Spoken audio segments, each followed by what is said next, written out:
Ajude os sussurros do imaginário a crescer. Ama os audiobooks do canal?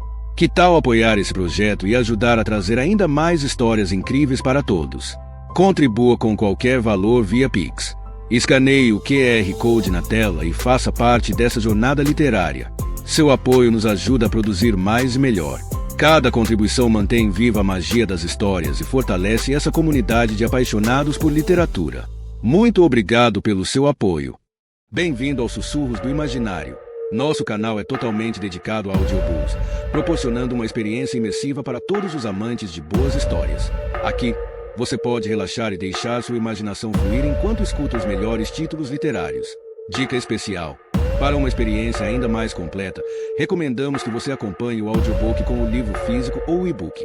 Dessa forma, você poderá desfrutar tanto da narrativa quanto do texto original, unindo os dois mundos. Pedimos desculpas especialmente aos deficientes visuais por quaisquer falhas que possam ocorrer nos audiobooks, como trechos em outras línguas, pequenos erros de narração ou tradução. Isso acontece porque utilizamos narração sintética para manter a produção dos áudios. Queremos ouvir você. Sugira nos comentários livros que gostaria de ver aqui no canal. Não se esqueça de curtir, comentar e se inscrever para ficar por dentro de todas as novidades. Obrigado por estar conosco e bons sussurros.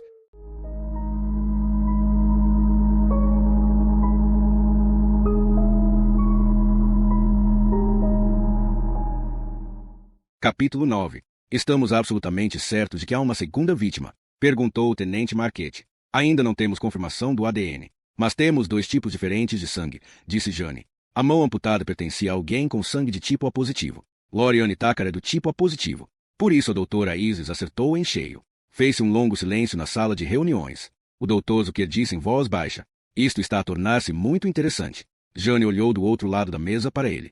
O olhar intenso do psicólogo forense Dr. Lawrence Zucker tinha-a sempre deixado desconfortável. Ele olhava agora para ela como se fosse o único foco da sua curiosidade, e ela quase conseguia sentir o olhar dele abrir um túnel no seu cérebro. Tinham trabalhado juntos durante a investigação do cirurgião há 2 anos e meio, e Zucker sabia como ela se sentirá depois perseguida por essa memória. Sabia dos seus pesadelos, dos seus ataques de pânico. Tinha visto seu hábito de esfregar constantemente as cicatrizes nas palmas das mãos, como se desejasse massagear essas recordações para as afastar de si. Desde então, os pesadelos com Wainwright tinham se desvanecido. Mas quando Zucker olhava para ela desta maneira, sentia-se exposta, porque ele sabia quão vulnerável ela estivera. E Jane tinha ressentimentos contra ele por causa disso. Ela desviou o olhar e focou nos outros 2 detetives, Belry Frost e Ivy Kassovitz. Juntar Kassovitz a esta equipa tinha sido um erro. O seu vomitado diante de todos no monte de neve era agora do conhecimento público de toda a unidade e Jane podia ter previsto as piadas convenientes que tinham sido feitas depois disso. No dia a seguir ao Natal, um gigantesco balde de plástico, rotulado como o nome de Kassovitz, tinha aparecido misteriosamente no balcão de recepção da unidade. A mulher devia ter se limitado a rir disso, ou talvez a ficar furiosa. Em vez disso, tinha um ar tão abatido como uma foca espancada, e estava afundada na sua cadeira, demasiado desmoralizada para dizer alguma coisa. Não iria certamente sobreviver neste clube de rapazes se não aprendesse a reagir. Portanto, temos o assassino que não só desmembra suas vítimas, disse Zucker, como também transfere partes dos corpos de um local de crime para outro. Tem uma foto da mão? Temos monte de fotos, disse Jane. Passou a pasta da autópsia a Zucker.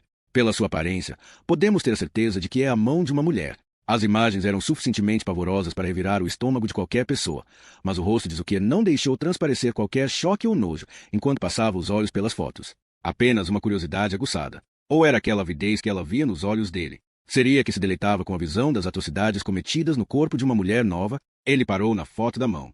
As unhas não têm verniz, mas os dedos parecem certamente bem cuidados. Sim, concordo que parece ser a mão de uma mulher. Olhou de relance para Jane, os seus olhos claros espreitando o ar por cima dos óculos de aros metálicos. O que é que tem sobre essas impressões digitais? A pessoa que tinha essa mão não possui antecedentes criminais. Não fez serviço militar. Não há nada no NSIC. Ela não consta de nenhuma base de dados, não através das impressões digitais, de qualquer modo. E esta mão não será lixo hospitalar? Uma amputação feita no hospital, talvez? Frost disse: verifiquei isso junto de todos os centros médicos da zona da Grande Boston. Nas últimas 2 semanas houve 2 amputações de mãos, uma no Mary Jane, outra no Pilgrim Hospital. Ambas foram resultantes de lesões graves. A primeira foi um acidente numa serração. A segunda foi o ataque de um cão. Em ambos os casos, as mãos estavam tão gravemente mutiladas que não puderam voltar a ser cozidas. E no primeiro caso foi um homem. Esta mão não foi retirada de lixo hospitalar, disse Jane. E não foi mutilada. Foi cortada com uma lâmina muito afiada e de serrilha. Isso também não foi feito com qualquer perícia cirúrgica. A ponta do rádio foi cortada sem nenhuma tentativa aparente para controlar a perda de sangue. Não houve laqueação de veias nem dissecação de camadas de pele. Apenas um corte limpo. Temos quaisquer pessoas desaparecidas que possam corresponder a este perfil? Não no Massachusetts, disse Frost. Estamos a fazer uma busca intensa na rede, procurando qualquer mulher branca. Ela não podia estar desaparecida há muito tempo, visto que a mão parece bastante fresca. Pode ter sido congelada, disse Marquette. Não, respondeu Journey. Não se vê nenhum dano celular ao microscópio. Foi o que a doutora Isles disse. Quando se congelam tecidos, a expansão da água rompe células, e ela não encontrou nada disso. A mão pode ter sido posta no frigorífico ou embalada em água gelada, como fazem para transportar órgãos doados, mas não foi congelada. Por isso pensamos que a pessoa a quem esta mão pertencia foi provavelmente morta apenas há poucos dias. Se é que foi morta, disse Zucker. Todos olharam para ele. A terrível insinuação dessas palavras fê-los calar. Pensa que ela possa ainda estar viva? Perguntou Frost. As amputações feitas em alguém por si mesmas não são fatais. Caramba, disse Frost. Cortar-lhe a mão sem a matar. Zucker passou os olhos pelo resto das fotos da autópsia, parando em cada uma delas com a concentração de um joalheiro espreitando pela sua lupa. Por fim pousou-as todas. Há duas razões possíveis para que um assassino despedace um corpo. A primeira é meramente prática. Precisa de se livrar dele. Esses são assassinos que são autoconscientes, que têm um objetivo. Compreendem a necessidade de se livrarem das provas forenses, se escondem os seus crimes. Assassinos organizados, disse Frost. Se o desmembramento é seguido pela dispersão ou ocultação de partes do corpo, isso implica que houve planeamento. Um assassino cognitivo. Estas partes não estavam de modo nenhum escondidas, disse Jane. Foram deixadas espalhadas pela casa, em lugares onde ele sabia que seriam encontradas. Passou a Zucker outra pilha de fotos. Estas foram feitas no local do crime. Ele abriu a pasta e parou, olhando fixamente para a primeira imagem. Isto está a tornar-se ainda mais interessante, murmurou. Ele olha para uma mão cortada num prato raso, e é essa palavra que lhe vem à cabeça. Quem é que pôs a mesa? Ergueu os olhos para ela. Quem é que dispôs os pratos, os talheres, os copos de vinho? Julgamos que foi o assassino. Por quê? Quem é que pode saber por quê? Quero dizer, por que é que partiram do princípio de que foi ele a fazer isso? Porque havia uma mancha de sangue por baixo de um dos pratos, onde ele o colocou. Impressões digitais? Infelizmente, não. Usou luvas. Prova de que houve um planeamento antecipado. Premeditação. Zucker dirigiu seu olhar, mais uma vez, para a foto. A mesa foi posta para 4. Será isto significativo? O seu palpite é tão bom como o nosso.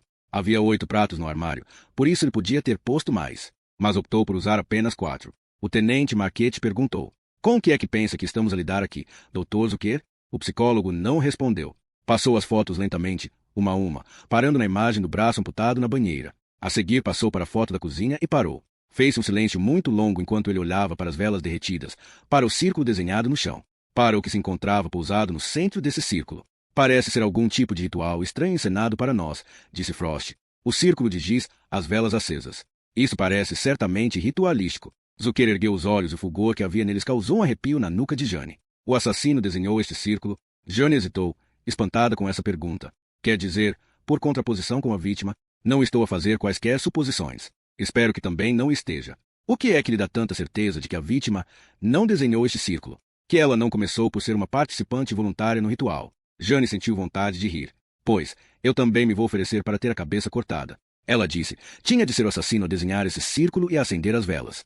Porque não encontramos pedaços de giz na casa. Depois de ter utilizado para desenhar no chão da cozinha, levou-o consigo. Zucker recostou-se na cadeira, refletindo. Então este assassino desmembra, mas não esconde as partes do corpo. Não desfigura o rosto. Deixa poucas provas forenses, indicando uma consciência do cumprimento da lei. Todavia, entrega-nos, por assim dizer, a maior das pistas, uma parte do corpo de outra vítima. Fez uma pausa. Deixou vestígios de sêmen? Não foi detectado nenhum no corpo da vítima. E no local do crime, a equipa forense passou a casa pente fino com ultravioletas. O crime-scope descobriu inúmeros cabelos, mas não sêmen. Mais uma vez, isso é característico do comportamento cognitivo. Ele não deixa provas de atividade sexual. Se é realmente um criminoso sexual, então é suficientemente controlado para esperar até poder gozar em segurança o momento em que se solta. E se ele não é um criminoso sexual? Perguntou Marquette. Então não tenho a certeza completa do que tudo isso representa, disse Zucker. Mas o desmembramento, a exposição das partes do corpo, as velas, o círculo de giz. Olhou para todos os que estavam à volta da mesa. Tenho certeza que estamos todos a pensar o mesmo. Rituais satânicos. Era véspera de Natal, acrescentou Marquette. A mais santa das noites. E o nosso assassino não estava lá para homenagear o príncipe da paz, disse Zucker. Não, estava a tentar convocar o príncipe das trevas. A outra foto que devia ver, disse Jane, apontando para a pilha de fotos que Zucker ainda tinha na mão. Havia uma coisa escrita, deixada na parede. desenhada com o sangue da vítima. Zucker encontrou a foto. 3 cruzes invertidas, disse. Podem muito bem ter significado satânico. Mas o que são estes símbolos por baixo das cruzes? É uma palavra. Não consigo vê-la. É uma imagem ao contrário. Consegue lê-la se a puser diante de um espelho. Zucker ergueu a sobrancelha. Você sabe, não é verdade, a importância da escrita invertida. Não.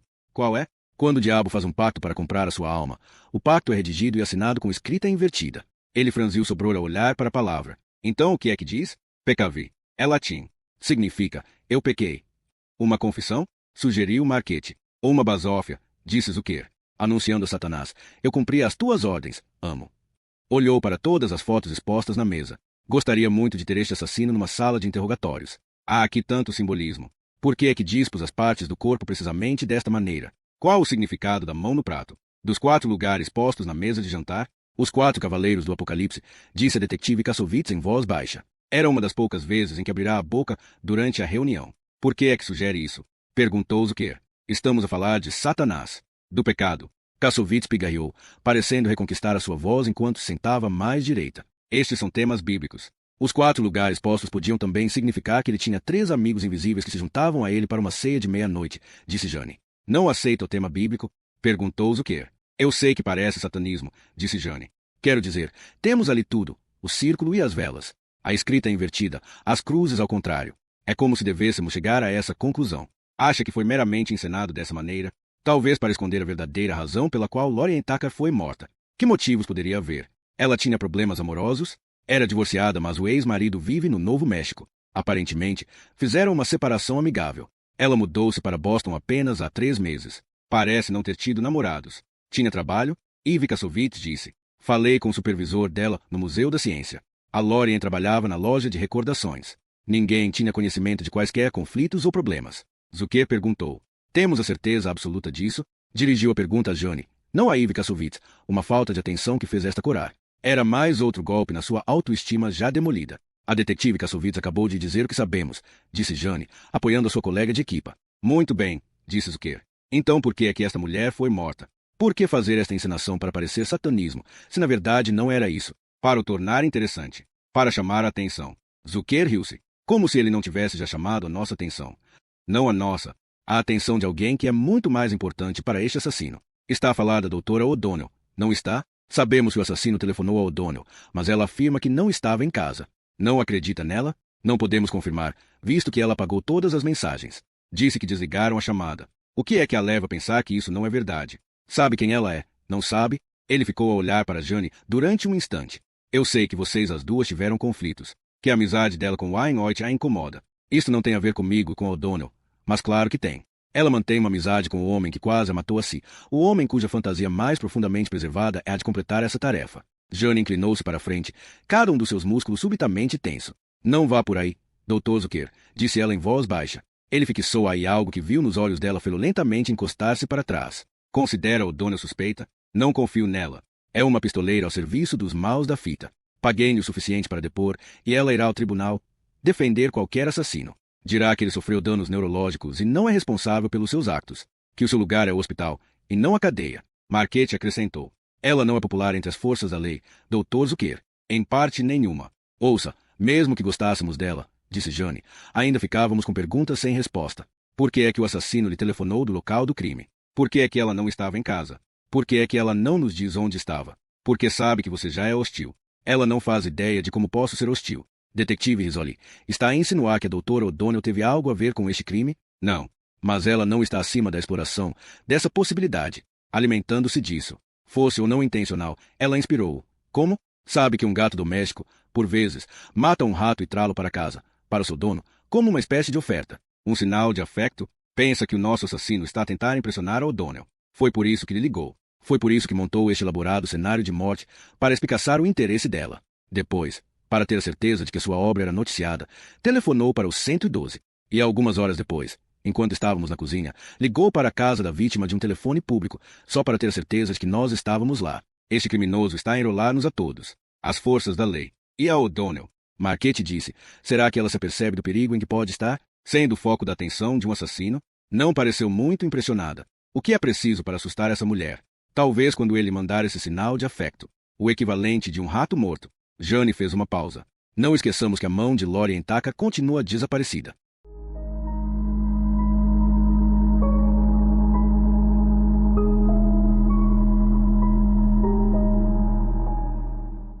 Capítulo 10. Jane não conseguia deixar de pensar naquela mão enquanto estava na sua cozinha, cortando galinha fria para uma ceia tardia. Levou-a para a mesa, onde o seu marido, habitualmente muito bem arranjado, estava sentado com as mangas arregaçadas e baba de bebê no colarinho. Haveria algo mais sensual do que um homem a fazer pacientemente arrotar a sua filha. Regina soltou um forte arroto e Gabriel riu-se. Que doce e perfeito momento era esse! Todos eles juntos, seguros e saudáveis. Então ela baixou os olhos para as fatias de galinha e lembrou-se do que ficará noutro prato raso, noutra mesa de jantar de outra mulher. Empurrou o prato para o lado. Somos apenas carne. Como a galinha. Como a vaca. Julguei que tinhas fome, disse Gabriel. Acho que mudei de ideias. De repente, isso não parece assim tão apetitoso. É o caso, não é? Só gostava de poder parar de pensar nele. Vi os ficheiros que trouxeste para casa esta noite. Não pude deixar de passar os olhos por eles. Eu também ficaria preocupado. Jane abanou a cabeça. Tu devias estar de férias. O que é que estás a fazer? Dando uma olhadela por fotos de autópsias. Estavam mesmo aí em cima da bancada. Pousou Regina no carrinho de bebê. Queres falar disso? Atira isso para mim, se quiseres. Se achares que ajuda. Ela olhou de relance para Regina, que estava a observá-los com olhos alarmados, e subitamente deu uma gargalhada. Caramba! Quando ela tiver idade para compreender, isto vai ser realmente uma conversa familiar adequada. Então, querida, quantos cadáveres sem cabeça que viste hoje? Ela não pode compreender o que dizemos. Por isso, fala comigo. Jane levantou-se e dirigiu-se ao frigorífico. Tirou uma garrafa de Adam's Ale e fez saltar a tampa. Jane, queres mesmo saber os pormenores? Quero saber o que é que te está a incomodar tanto. Tu viste as fotos. Sabes o que me está a incomodar. Sentou-se novamente e bebeu um gole de cerveja. Às vezes, disse calmamente, olhando para a garrafa úmida, penso que é uma loucura ter filhos. Amamo-los, educamo-los. Depois vemo-los partir para o mundo onde são magoados. Onde se encontram com gente como Warren Hoyt, era o que estava a pensar, mas não disse o nome dele, quase nunca dissera o seu nome. Era como se, ao dizê-lo em voz alta, estivesse a convocar o próprio diabo. O súbito zumbido do intercomunicador fê-la endireitar-se de um salto. Ergueu os olhos para o relógio de parede. São 10:30. Vamos ver quem é. Gabriel foi até a sala de estar e carregou no botão do intercomunicador. Sim? Uma voz inesperada respondeu pelo alto-falante. Sou eu, disse a mãe de Jane. Suba, Mistress Zoli, disse Gabriel, e carregou no botão para lhe abrir a porta. Lançou um olhar de surpresa para Jane. É tão tarde. O que é que ela está a fazer aqui? Quase tenho medo de perguntar. Ouviram os passos de Angela nas escadas, mais lentos e mais pesados do que era habitual, acompanhados por um intermitente baque surdo, como se ela estivesse a puxar algo atrás de si. Só quando chegou ao patamar do segundo andar é que viram o que era. Uma mala. Mãe? Disse Jane. Mas mesmo quando disse isso, não podia quase acreditar que esta mulher com cabelo despenteado e mesmo uma expressão desorientada era sua mãe. O casaco de Angela estava desabotoado, a aba da gola estava virada para dentro e as suas calças estavam ensopadas até o joelho, como se tivesse arrastado por um monte de neve para chegar ao prédio deles. Agarrava a mala com as duas mãos e parecia pronta para lançar a alguém. Qualquer pessoa. Tinha um ar ameaçador.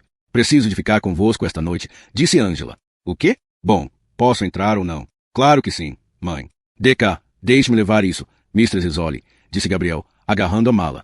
Estás a ver? Disse Angela, apontando para Gabriel. É assim que um homem se deve comportar. Vê que uma mulher precisa de ajuda e avança logo. É isso que um cavalheiro deve fazer. Mãe, o que é que aconteceu? O que aconteceu? O que aconteceu? Não sei por onde começar. Regina soltou um queixume de protesto por ter sido ignorada demasiado tempo. Angela correu imediatamente para a cozinha e levantou a sua neta do carrinho de bebê. Ó querida, pobre menina, não fazes ideia o que te espera quando cresceres. Sentou-se à mesa e embalou a bebê, abraçando-a tão estreitamente que Regina se contorceu, tentando libertar-se dessa sufocante mulher desvairada. Muito bem, mãe, suspirou Jane. O que é que o pai fez? Não serei eu a contar-te. Então quem é que me vai contar? Eu não enveneno os meus filhos contra o pai deles. Não é correto os pais criticarem-se um ao outro. Já não sou uma miúda. Preciso de saber o que se passa. Mas Angela não deu qualquer explicação. Continuou a embalar para frente e para trás, abraçando a bebê. Regina parecia cada vez mais desesperada para escapar a esse aperto. Quanto tempo é que achas que vai ficar conosco, mãe? Não faço ideia. Jane ergueu os olhos para Gabriel, que até agora tivera o bom senso de ficar fora da conversa. Viu a mesma expressão de pânico nos seus olhos. Posso precisar de encontrar um novo lugar para viver, disse Angela. O meu próprio apartamento. Espera aí, mãe. Não estás a dizer que nunca voltarás. É exatamente isso que estou a dizer. Vou fazer uma vida nova, Jane. Ela olhou para sua filha com o queixo erguido em desafio. Outras mulheres o fazem. Deixam os maridos e fazem muito bem. Não precisamos deles. Podemos sobreviver sozinhas. Mãe, não tens um emprego. O que é que achas que tenho feito nos últimos 37 anos? Cozinhando e limpando para aquele homem? Achas que ele alguma vez agradeceu? Limitasse a vir para casa e a engolir o que lhe ponho à frente. Nem sequer aprecia a atenção que vai dentro disso. Sabes quantas pessoas me disseram que eu devia abrir um restaurante? Na verdade, pensou Jane, ia ser um ótimo restaurante. Mas não estava disposta a dizer fosse o que fosse para encorajar esta loucura. Por isso não voltes a dizer-me tu não tens um emprego. O meu emprego foi cuidar daquele homem. E não tenho nada para demonstrar. Posso muito bem fazer o mesmo trabalho e ser paga por ele. Abraçou Regina com vigor renovado e a bebé soltou um guinche de protesto. Ficarei convosco só por pouco tempo. Durmo no quarto da bebé. O chão chega-me perfeitamente. E tomarei conta dela quando vocês forem trabalhar. Somos todos importantes na educação de uma criança, sabes? Está bem, mãe. Jane suspirou e dirigiu-se ao telefone. Se não queres contar-me o que se passa, talvez o pai o faça. O que é que estás a fazer? Estou a telefonar-lhe. Aposto que ele já está pronto para pedir desculpa. Aposto que está com fome e quer que o seu chefe pessoal volte. Pegou no telefone e marcou o número. Nem sequer vale a pena incomodar-te, disse Angela. O telefone tocou uma vez, duas. Estou te dizer, ele não vai atender. Nem sequer está lá. Bom, onde é que ele está? Perguntou Jane. Está na casa dela. Jane franziu o sobrolho enquanto o telefone da casa dos pais continuava a tocar sem ninguém atender. Desligou lentamente e virou-se para enfrentar a mãe. A casa de quem? Dela. Da puta. Meu Deus, mãe. Deus não tem nada a ver com isso. Angela engoliu um repentino gole de ar e a sua garganta cerrou-se num soluço. Continuou a embalar Regina agarrada ao peito. O pai anda a encontrar-se com outra mulher? Sem conseguir falar, Angela fez um sinal de confirmação com a cabeça. Ergueu a mão para limpar a cara. Quem? Com quem é que ele anda a encontrar-se? Jane sentou-se para olhar a mãe nos olhos. Mãe, quem é ela? É do trabalho dele, sussurrou Angela. Mas ele trabalha com um grupo de velhos tipos. Ela é nova. Ela é... A voz de Angela subitamente quebrou-se, mais nova. O telefone tocou. Angela ergueu de repente a cabeça. Eu não falo com ele. Diz-lhe isso. Jane olhou de relance para o número no mostrador digital, mas não o reconheceu. Talvez fosse o pai a ligar-lhe. Talvez estivesse ligado o telefone dela. Da puta. Detetive Isoli, disse num tom rude. Uma pausa e depois. Estás a ter uma noite difícil. É isso? E está a ficar pior, pensou ela, reconhecendo a voz do detetive Darren Crowe. O que é que se passa? Perguntou. Coisas más. Estamos aqui em cima na BA com o rio. Tu e o Frost vão querer vir até cá. Detesto ser eu dizer-te isto, mas não é esta a tua noite? Esta é de todos nós, Risoli. Crowe parecia mais amargo do que nunca, sem traços do seu habitual sarcasmo. Ele disse, em voz baixa, é um dos nossos. Um dos nossos. Um polícia. Quem é?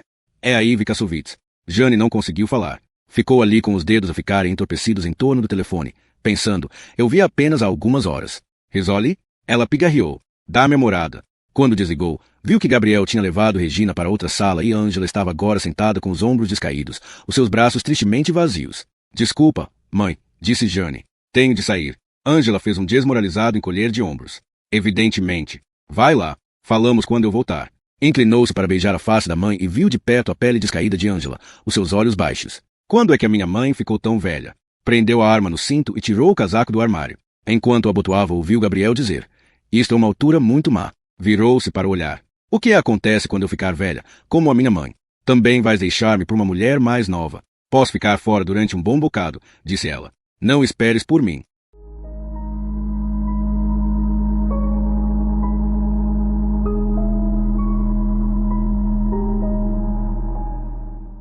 Capítulo 11. Maura saiu do Lexus e as suas botas rangeram no pavimento coberto de gelo, abrindo caminho através de gelo tão fino como vidro. A neve, que se derretera durante as horas em que havia luz solar mais quente, tinha se voltado a congelar num ápice, com o vento brutalmente frio que soprara ao cair da noite, e sob múltiplos clarões as luzes dos carros patrulha cada superfície brilhava, escorregadia e perigosa.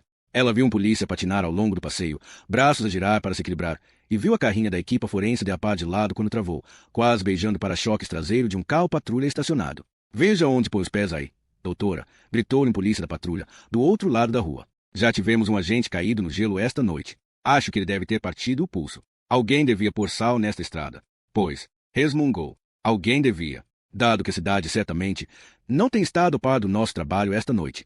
Onde está o detetive Crowe? O polícia apontou uma mão enluvada para a fila de elegantes vivendas. Número 41. Fica a algumas casas ao cimo da rua. Posso levá-la lá. Não é preciso. Obrigada. Ela parou quando outro carro patrulha dobrou a esquina e derrapou contra a beira do passeio.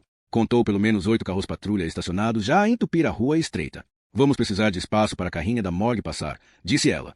Estes carros precisam todos de estar aqui? Sim, precisam, disse o polícia. O tom da sua voz fez ela virar-se para ele. Iluminada pelos clarões das luzes giratórias, a sua cara estava talhada em sombras tristes. Todos nós precisamos de estar aqui. Devemos ver isso.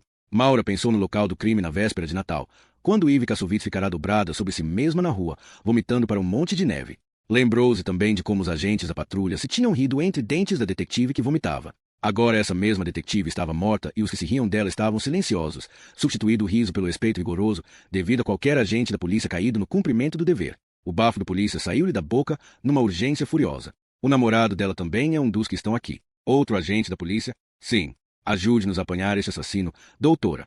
Ela concordou. Vamos apanhá-lo. Começou a subir o passeio, dando-se conta, subitamente, de todos os olhares que deviam estar a observar o seu avanço, os de todos os agentes que se tinham certamente percebido da sua chegada. Eles conheciam seu carro, todos sabiam quem ela era. Viu aceno de cabeça entre as figuras obscuras que permaneciam juntas, os seus bafos largando vapor, como fumadores reunidos para uma furtiva rodada de cigarros. Eles conheciam o sinistro propósito da sua visita, tal como sabiam que qualquer um deles podia, um dia destes, ser o infeliz objeto da sua atenção. O vento subitamente lançou uma nuvem de neve e ela inclinou-se, baixando a cabeça contra o frio cortante. Quando voltou a levantá-la, deu por si a olhar para alguém que não esperava ver ali. Do outro lado da rua encontrava-se o padre Daniel Broff, falando em voz baixa com um jovem agente da polícia que se tinha apoiado contra um carro patrulha do Departamento da Polícia de Boston, como se estivesse demasiado fraco para se aguentar de pé. Broff pôs o braço sobre os ombros desse homem para o confortar, e o agente desmoronou-se contra ele, soluçando, enquanto Broff o envolvia com os seus braços. Outros polícias encontravam-se ali perto num silêncio envergonhado, arrastando as botas, de olhos postos no chão, manifestamente desconfortáveis com essa exposição do seu sofrimento mais nu. Embora Maura não pudesse ouvir as palavras que Broff murmurava, viu o jovem polícia acenar com a cabeça, ouviu-a forçar uma resposta sufocada pelas lágrimas. Nunca poderia fazer o que o Daniel faz, pensou. Era muito mais fácil cortar carne morta e perfurar ossos do que enfrentar a dor dos vivos. De repente, Daniel ergueu a cabeça e viu-a. Por um breve instante só olharam um para o outro. Depois, ela virou-se e seguiu a caminho da vivenda, onde uma fita indicando o local do crime se agitava ao vento a partir do corrimão de fel forjado do alpendre. Ele tinha sua tarefa e ela tinha a dela. Era a altura de se concentrar nela. Mas mesmo quando tinha os olhos postos no passeio à sua frente, a sua mente estava com o Daniel, perguntando-se se ele ainda estaria ali quando ela terminasse a sua tarefa.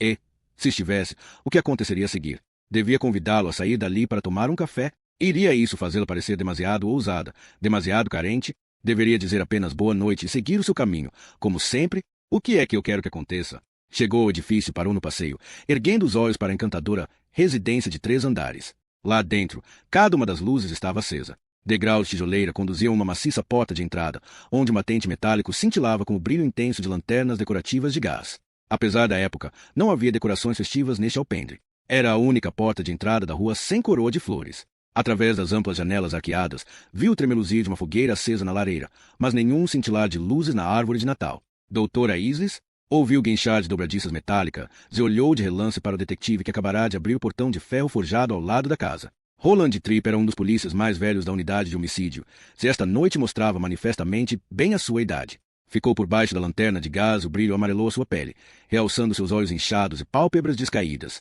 Apesar do volumoso blusão de penas, parecia resfriado e falou com o maxilar apertado, como se tentasse conter o bater dos dentes. A vítima está aqui atrás, disse ele, abrindo bem o portão para deixar entrar. Maura passou através dele e o portão bateu atrás da polícia, fechando-se. Ele indicou o caminho para um estreito pátio lateral, o caminho deles iluminado pelo sacudido feixe da luz da sua lanterna. O caminho tinha sido limpo de neve desde a última tempestade e os tijolos tinham apenas uma ligeira camada de neve trazida pelo vento.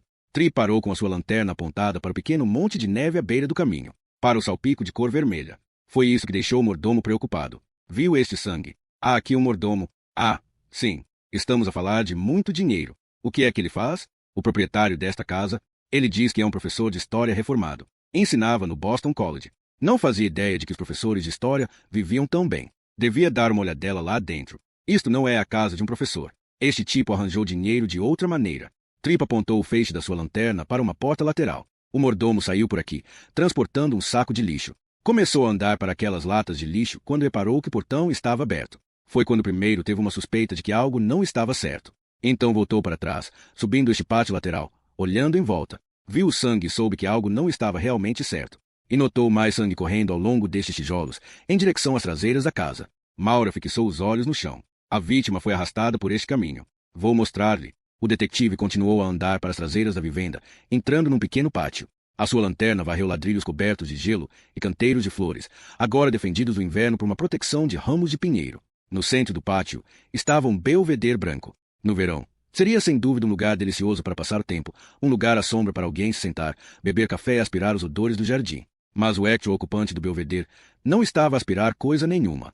Maura tirou as suas luvas de lã e substituiu-as por luvas de borracha. Não a protegiam contra o vento gélido que atravessava diretamente para sua pele. Acocorando-se, afastou o lençol de plástico que tinha sido colocado sobre aquela forma amarfanhada. A detetive Ivy Kassovitz jazia de costas, braços de um lado e outro do corpo, o seu cabelo louro emaranhado com sangue. Estava vestida com roupas escuras, calças de lã, um casaco azul marinho e botas pretas. O casaco estava desabotoado e a camisola metade puxada para cima, mostrando pele nua manchada de sangue. Tinha um coldre posto à cintura e a arma ainda estava presa no lugar. Mas foi no rosto do cadáver que Maura fixou os olhos e o que viu fê-la recuar, horrorizada. As pálpebras da mulher tinham sido cortadas e retiradas, deixando os olhos dela regalados num eterno olhar fixo. Gotas de sangue tinham secado em ambas as têmporas, como lágrimas vermelhas. Eu vi apenas há 6 dias, disse Maura, noutro cenário de morte. Ergueu os olhos para Tripp. A cara dele estava oculta pelas sombras e tudo o que ela viu foi aquela silhueta maciça gigantando-se por cima dela.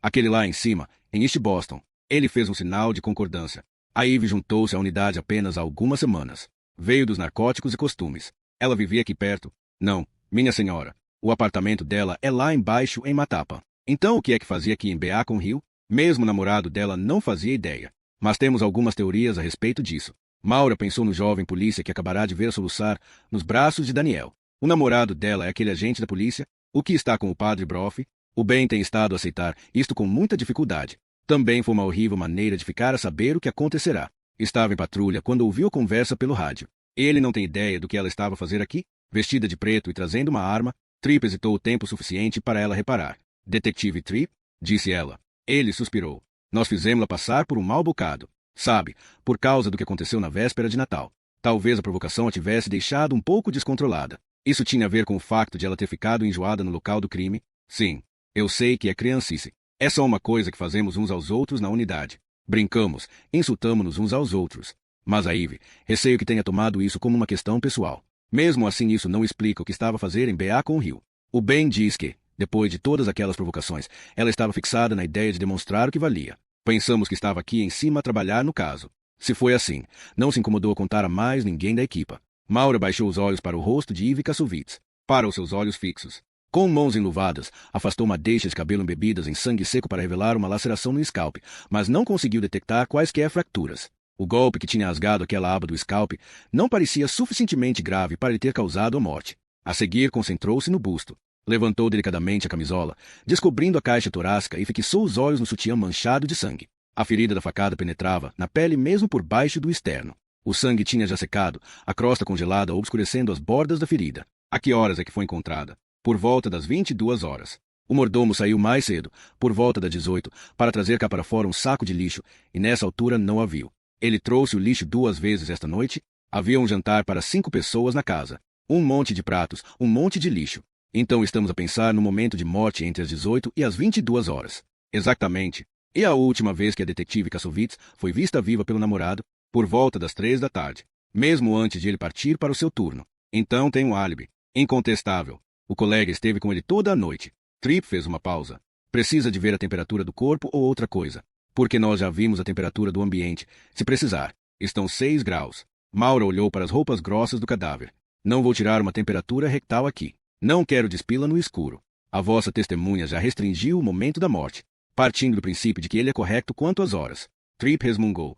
Provavelmente até a fração de segundo. Devia conhecer este mordomo, Jeremy. Agora já sei o significado de retentor anal. Uma luz cortou a escuridão. Ela ergueu os olhos para uma silhueta aproximar-se, o feixe luminoso de uma lanterna varrendo o pátio. Olá, doutora, disse Jane. Não sabia que já estava aqui. Acabei de chegar. Maura pôs-se de pé. Naquela obscuridade não conseguia ver a cara de Jane, apenas a volumosa auréola do seu cabelo. Não esperava ver-te aqui. Foi o Crowe que me telefonou. Ele também me ligou. Onde é que ele está? Lá dentro, a interrogar o proprietário da casa.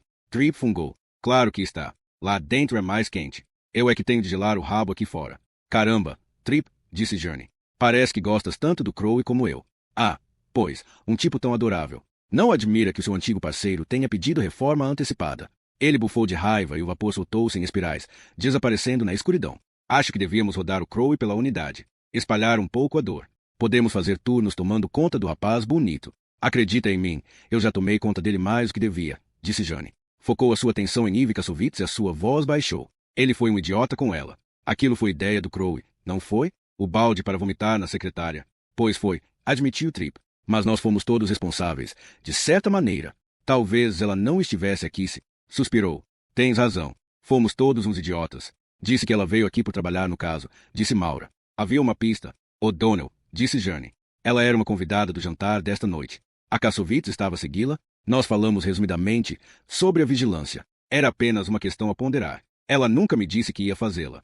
A O'Donnell estava aqui, nesta casa, ainda está lá dentro, a ser interrogada. O olhar de Jane regressou ao corpo. Eu diria que o admirador fiel da O'Donnell lhe deixou outra oferta. Pensas que isso foi feito pelo mesmo assassino? Sei que foi. Houve aqui uma mutilação dos olhos, mas nenhum desmembramento. Nem símbolos ritualísticos, como em East Boston. Jane olhou de relance para Tripp. Tu não lhe mostraste? E é agora fazê-lo. Mostrar-me o quê? Perguntou Maura. Jane ergueu a sua lanterna e mostrou na porta das traseiras da vivenda. O que Maura viu fez-lhe sentir um arrepio na espinha. Na porta estavam 3 cruzes de cabeça para baixo, e desenhado por baixo, em giz vermelho, estava um único olho aberto. Eu diria que é obra do nosso rapaz, disse Jane. Pode ser uma imitação. Muitas pessoas viram esses símbolos no quarto de Laurie. E os polícias contam coisas. Se ainda precisa de ser convencida. Jane apontou a sua lanterna para o fundo da porta. No único degrau de granito, conduzindo a casa, estava um pacote envolvido por um pano. Nós embrulhamos-lo só o suficiente para deixar ver o que está dentro, disse Jane. Creio que encontramos a mão esquerda de Laurie Tucker. Uma súbita rajada de vento varreu o pátio, fazendo levantar uma neblina de neve que picou os olhos de Maura, gelando rapidamente as suas bochechas. Folhas mortas crepitaram do outro lado do pátio e o belvedere rangeu e estremeceu por cima deles. Pensaste na possibilidade, disse Maura calmamente, de o crime desta noite não ter nada a ver com a Joyce O'Donnell? Claro que tem. A Kassovitz segue a O'Donnell até aqui. O assassino vê-a. Escolhe-a como a sua próxima vítima. Ainda está ligado com a O'Donnell. Ou ele pode ter visto a Kassovitz na véspera de Natal. Ela estava lá, no local do crime. Ele podia estar a vigiar a casa de Laurie Tucker. Quer dizer, apreciar toda a ação? Perguntou Tripp. Sim. Apreciar o facto de que toda a excitação, todos aqueles polícias, estavam lá por causa dele. Por causa do que tinha acabado de fazer.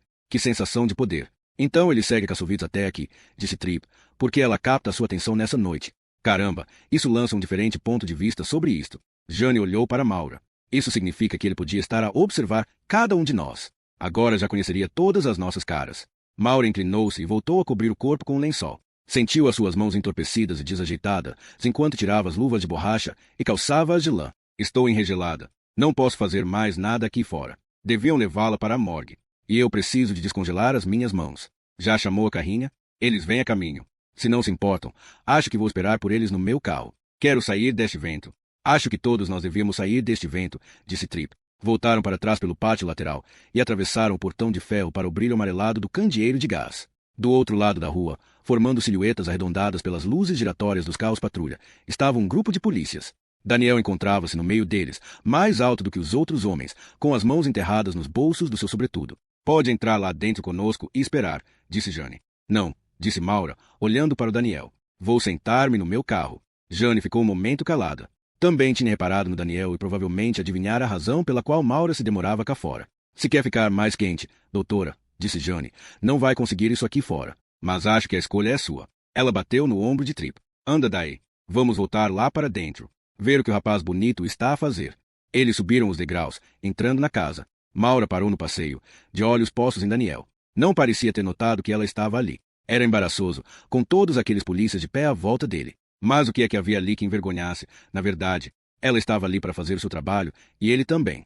É a coisa mais natural do mundo duas pessoas conhecidas saudarem-se uma à outra. Maura atravessou a rua, em direção ao círculo de polícias. Só então Daniel a viu. Tal como os outros homens, e todos eles se calaram quando ela se aproximou. Embora lidasse com agentes da polícia todos os dias e os visse em todos os locais de crime, nunca se sentirá completamente à vontade com eles, ou eles com ela.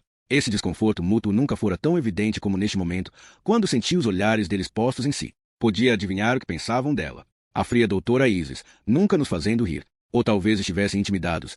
Talvez fosse doutor antes do seu nome que a tornasse um serapate, fazendo dela um ser inacessível.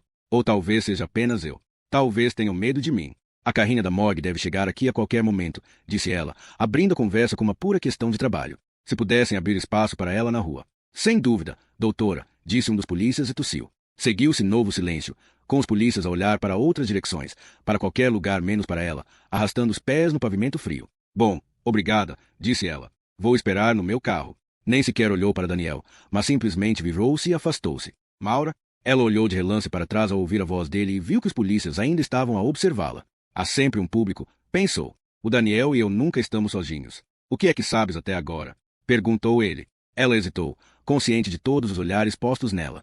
Não muito mais do que qualquer dos outros, nesta altura. Podemos falar disso. Talvez me ajude a confortar o agente Liao, se souber mais sobre o que aconteceu. É complicado. Não tenho certeza. Não tente me contar algo que não te sintas à vontade para revelar. Ela hesitou. Vamos sentar-nos no meu carro. Está mesmo ali ao fundo da rua. Caminharam juntos, com as mãos enfiadas nos bolsos, cabeças baixas contra as rajadas de vento gelado. Ela pensou em Ivy Kassovitz, jazendo sozinha no pátio, o seu cadáver já frio, o seu sangue congelando nas veias. Nesta noite, com este vento, ninguém queria fazer companhia aos mortos. Chegaram ao carro dela e meteram-se lá dentro. Ela ligou o motor para acionar o aquecimento, mas o ar que saiu das aberturas do ar-condicionado não dava calor. O agente Liao era o namorado dela? Perguntou ela. Está destroçado. Não creio que eu tenha sido capaz de lhe dar muito conforto. Eu não poderia fazer o teu trabalho, Daniel. Não sou boa a lidar com a dor. Mas tu lidas com ela. Tens de o fazer. Mas não ao nível em que tu o fazes. Quando é ainda tão crua, tão recente. Eu sou aquela de quem eles esperam todas as respostas, não a que chamam para os confortar. Olhou para ele. Na escuridão do carro era apenas uma silhueta. O último capelão do Departamento de Polícia de Boston durou apenas 2 anos. Tenho a certeza de que a pressão contribuiu para o seu ataque. O padre Roy tinha 65 anos, sabes? E parecia ter 80, da última vez que o vi. Bom, responder a convocações nocturnas não é fácil, admitiu ele, a sua respiração embaciando os vidros. Também não é fácil para os polícias, ou para os médicos ou os bombeiros. Mas nem tudo é mal, acrescentou, rindo-se suavemente, dado que ir ao cenário de morte é a única ocasião que tenho para te ver. Embora não conseguisse ver os olhos dele, sentiu seu olhar na cara e ficou grata pela escuridão. Tu costumavas visitar-me, disse ele. Por que é que deixaste de fazer isso? Fui à missa do galo, não fui? Ele soltou uma risada cansada. Toda a gente aparece no Natal, mesmo os que não são crentes. Mas eu estava lá. Não estava a evitar-te. Tens estado a fazer isso, Maura? A evitar-me? Ela não disse nada. Durante um instante olharam um para o outro na obscuridade do carro. O ar que soprava das saídas de ar-condicionado mal aquecera e os dedos dela ainda estavam entorpecidos, mas conseguiu sentir o calor a subir-lhe as bochechas. Eu sei o que se passa, disse ele, em voz baixa. Não fazes ideia. Sou tão humano como tu, Maura. De repente ela riu-se. Era um som amargo. Bom, isto é um lugar comum. O padre e a paroquiana. Não reduzas as coisas a isso. Mas é um lugar comum. Provavelmente aconteceu 1000 vezes antes. Padres e donas de casa chateadas. Padres e viúvas solitárias. É a tua primeira vez, Daniel? Porque certamente é a primeira vez para mim. Subitamente envergonhada por ter virado sua fúria contra ele, desviou os olhos. O que é que ele tinha feito, na verdade, se não oferecer-lhe a sua amizade, a sua atenção? Eu sou a arquitecta da minha própria infelicidade. Se isso te faz sentir melhor, disse ele. Calmamente, posso dizer-te que não és a única a sentir-se infeliz. Ela ficou completamente silenciosa, enquanto o ar sibilava nas saídas. Manteve o seu olhar fixado em frente, no para-brisas agora embaciado com a condensação, mas todos os seus outros sentidos estavam inteiramente focados nele. Ainda que fosse cega e surda, mesmo assim saberia que ele estava ali. Tão sintonizada estava com cada aspecto da presença dele. Sintonizada, igualmente, com o bater do seu coração, com o crepitar dos seus nervos. Sentirá uma emoção perversa com a declaração que ele fizera da sua infelicidade. Pelo menos ela não era a única que sofria. Não era a única que ficava deitada na cama, à noite, sem conseguir dormir. Nos assuntos do coração, o sofrimento anseia por companhia. Ouviu bater com força na sua janela. Sobressaltada, virou-se para ver uma silhueta fantasmática espreitando através do vidro embaciado. Baixou o vidro e viu a cara de um polícia de Boston. Doutora Isles, a carrinha da morgue chegou. Obrigada.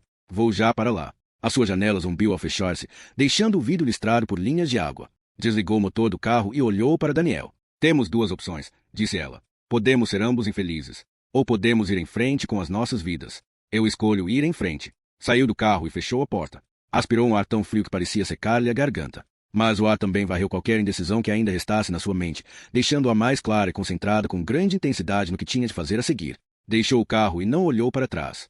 Uma vez mais, subiu o passeio, movendo-se de poça em poça de luz quando passava por baixo dos candeeiros de iluminação pública. Daniel estava agora atrás dela. À sua frente esperava uma mulher morta. E todos esses polícias, ali à volta. O que é que eles esperavam? Respostas que ela poderia não ser capaz de lhes dar? Puxou o casaco mais para si, como se quisesse resguardar-se dos olhares deles, pensando na véspera de Natal e noutro cenário de morte. pensando em Ivy Kassovitz, que se demorará na rua, nessa noite, esvaziando o estômago no monte de neve. Teria ela sentido sequer uma centelha de premonição de que seria o próximo alvo da atenção de Maura? Todos os polícias se juntaram em silêncio perto da casa enquanto a equipa da morgue trazia Ivy Kassovitz numa maca com rodas pelo pátio lateral. Quando a maca trazendo o corpo amortalhado emergiu através do portão do ferro, ficaram de cabeça descoberta ao vento frígido, uma solene fila azul homenageando um dos seus.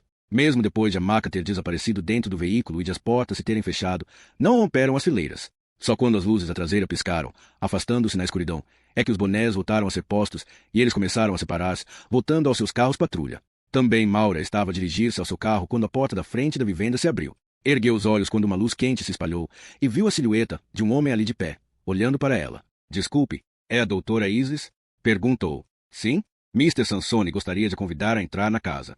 Está muito mais quente lá dentro e acabei de fazer uma nova cafeteira de café. Ela hesitou ao fundo dos degraus, olhando para o brilho quente que enquadrava o criado. Ele mantinha-se muito direito, observando-a com uma assustadora quietude que a fez pensar numa estátua de tamanho natural que uma vez vira numa loja de presentes engraçados, um mordomo em pasta de cartão segurando uma bandeja de bebidas falsas. Olhou de relance para o fundo da rua, na direção do seu carro. Daniel tinha já partido e ela não tinha nada que a aguardasse ansiosamente, senão uma solitária viagem de carro e uma casa vazia. Obrigada, disse ela e começou a subir os degraus. Dava-me jeito uma chávena de café.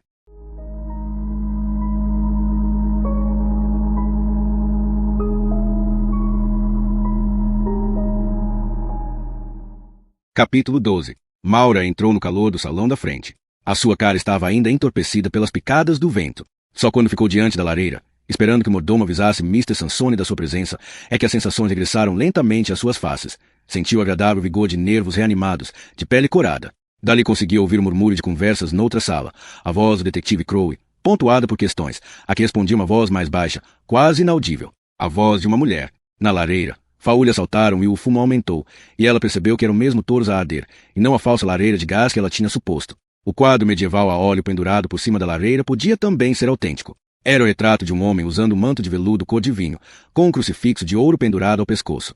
Embora não fosse jovem, e o seu cabelo escuro tivesse fios prateados, os seus olhos brilhavam com um fogo juvenil.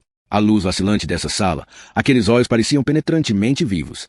Ela estremeceu e virou-se, estranhamente intimidada pelo olhar fixo de um homem quase certamente morto há muito tempo. A sala tinha outras curiosidades, outros tesouros para examinar. Viu cadeiras estofadas com seda listrada, um vaso chinês que resplandecia com a pátina de muitos séculos, um aparador de pau rosa onde estavam pousadas uma caixa de charuto e uma garrafa de cristal com brandy. O tapete sobre o qual se encontrava mostrava um trajeto usado para o seu centro, prova da sua antiguidade e dos incontáveis sapatos que tinham andado por cima dele, mas o relativamente intocado perímetro revelava a inconfundível qualidade de lã espessa e a habilidade do tecelão. Ela baixou os olhos para seus pés, para uma tapeçaria de vinhas intricadas contorcendo-se em cima de um fundo bordô para enquadrar um unicórnio deitado por baixo de um caramanchão de árvores. De repente, sentiu-se mal por estar em cima de uma tal obra-prima. Afastou-se dela, para o soalho de madeira, e mais perto da lareira. Uma vez mais estava de frente para o retrato por cima do rebordo da lareira. Uma vez mais, o seu olhar ergueu-se para os olhos penetrantes do sacerdote, olhos que pareciam estar também postos nela. Está na minha família há várias gerações. É espantoso, não é, como as cores estão ainda tão intensas, mesmo passados 4 séculos. Maura virou-se para encarar o homem que tinha acabado de entrar na sala. Entrar ali tão silenciosamente era como se tivesse simplesmente materializado atrás dela, e ela foi tão apanhada de surpresa que nem sabia bem o que dizer. Ele estava vestido com uma camisola de gola alta escura, o que realçava ainda mais o seu cabelo grisalho. Todavia, pela sua cara, não devia ter mais do que 50 anos. Se tivesse apenas passado um pelo outro na rua, ela teria olhado para ele porque as suas feições eram tão interessantes e tão impressionantemente familiares. Ela viu uma testa alta, um porte aristocrático. Os seus olhos escuros captaram o cintilar da luz da lareira, por isso pareciam iluminados por dentro. Ele tinha se referido ao retrato como sendo uma relíquia da família, e ela viu imediatamente a semelhança de traços familiares entre o retrato e este homem. Os olhos eram iguais. Ele ergueu a mão. Olá, doutora Isis. Eu sou Anthony Sansone. O olhar dele estava fixado com tanta intensidade na sua cara que se perguntou se já se tinham encontrado antes. Não. Certamente me lembraria de um homem tão atraente. Fico contente por finalmente a conhecer, disse ele, apertando-lhe a mão. Depois de tudo que ouvi a seu respeito. Da parte de quem? Da doutora O'Donnell. Maura sentiu a sua mão a esfriar na dele e afastou-a. Não consigo imaginar por que é que eu seria tema de conversa. Ela tinha só boas coisas para dizer a seu respeito. Acredite em mim. Isso é surpreendente. Por quê?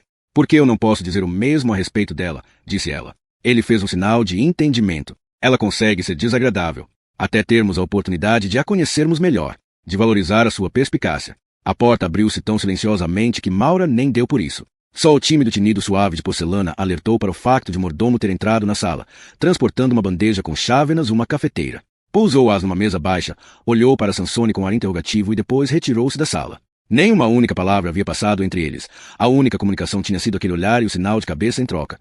Todo o vocabulário necessário entre dois homens que obviamente se conheciam ao outro suficientemente bem para dispensar palavras desnecessárias. Sansone fez um gesto para convidar a sentar-se e Maura recostou-se numa poltrona império estofada com seda listrada. Peço desculpa por confiná-lo ao salão da frente, disse ele.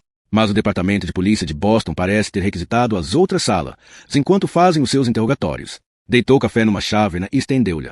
Parto do princípio de que já examinou a vítima. Já a vi. O que é que acha? Sabe bem que não posso fazer comentários. Ele encostou-se para trás na sua cadeira, parecendo perfeitamente à vontade no brocado azul e dourado. Não estou a falar do corpo em si mesmo, disse ele. Compreendo perfeitamente que não possa discutir as suas descobertas clínicas. Estava a referir-me ao próprio local, à forma do crime. Devia perguntar isso ao principal investigador, a detetive Rizzoli. Estou mais interessado nas suas impressões. Sou médica, não sou detetive. Mas calculo que tenho uma visão especial sobre o que aconteceu esta noite no meu jardim. Inclinou-se para a frente, com os seus olhos escuros como carvão cravados nos dela. Viu os símbolos desenhados na minha porta das traseiras? Não posso falar sobre. Doutora Isis, se o fizer não estará a revelar seja o que for. Eu vi o corpo, tal como a doutora O'Donnell. Quando Jeremy encontrou a mulher, voltou logo para dentro de casa, para nos informar. Então o senhor e a O'Donnell foram vaguear lá para fora, como turistas, para dar uma olhadela. Nós somos o extremo oposto de turistas. Pararam para pensar nas pegadas que podem ter destruído, os vestígios que contaminaram. Nós sabíamos exatamente o que estávamos a fazer. Tínhamos de ver o local do crime. Tinham? Esta casa não é só a minha residência. É também um local de encontro para colegas vindos de todo o mundo. O facto de a violência ter atacado tão perto deixou-nos alarmados. Qualquer pessoa ficaria alarmada por encontrar uma pessoa morta no seu jardim. Mas a maioria das pessoas não iria marchar lá para fora, com a sua convidada para jantar, só para espreitar. Precisávamos de saber se era apenas um simples caso de violência ocasional, em vez de que, um aviso endereçado especificamente para nós. Pousou a sua chávena de café e concentrou a sua atenção tão completamente nela que Maura se sentiu presa à cadeira estofada de seda. Viu realmente os símbolos a giz na porta, o olho, as 3 cruzes invertidas. Vi. Eu soube que houve outra chacina na véspera de Natal. Outra mulher. Outro cenário de crime com cruzes invertidas desenhadas na parede do quarto. Ela não precisou de confirmar que isso acontecerá. Este homem tinha certamente visto a resposta na sua cara. Maura conseguia quase sentir o seu olhar a sondá-la profundamente e vendo demasiado. Podíamos falar igualmente disso, disse ele.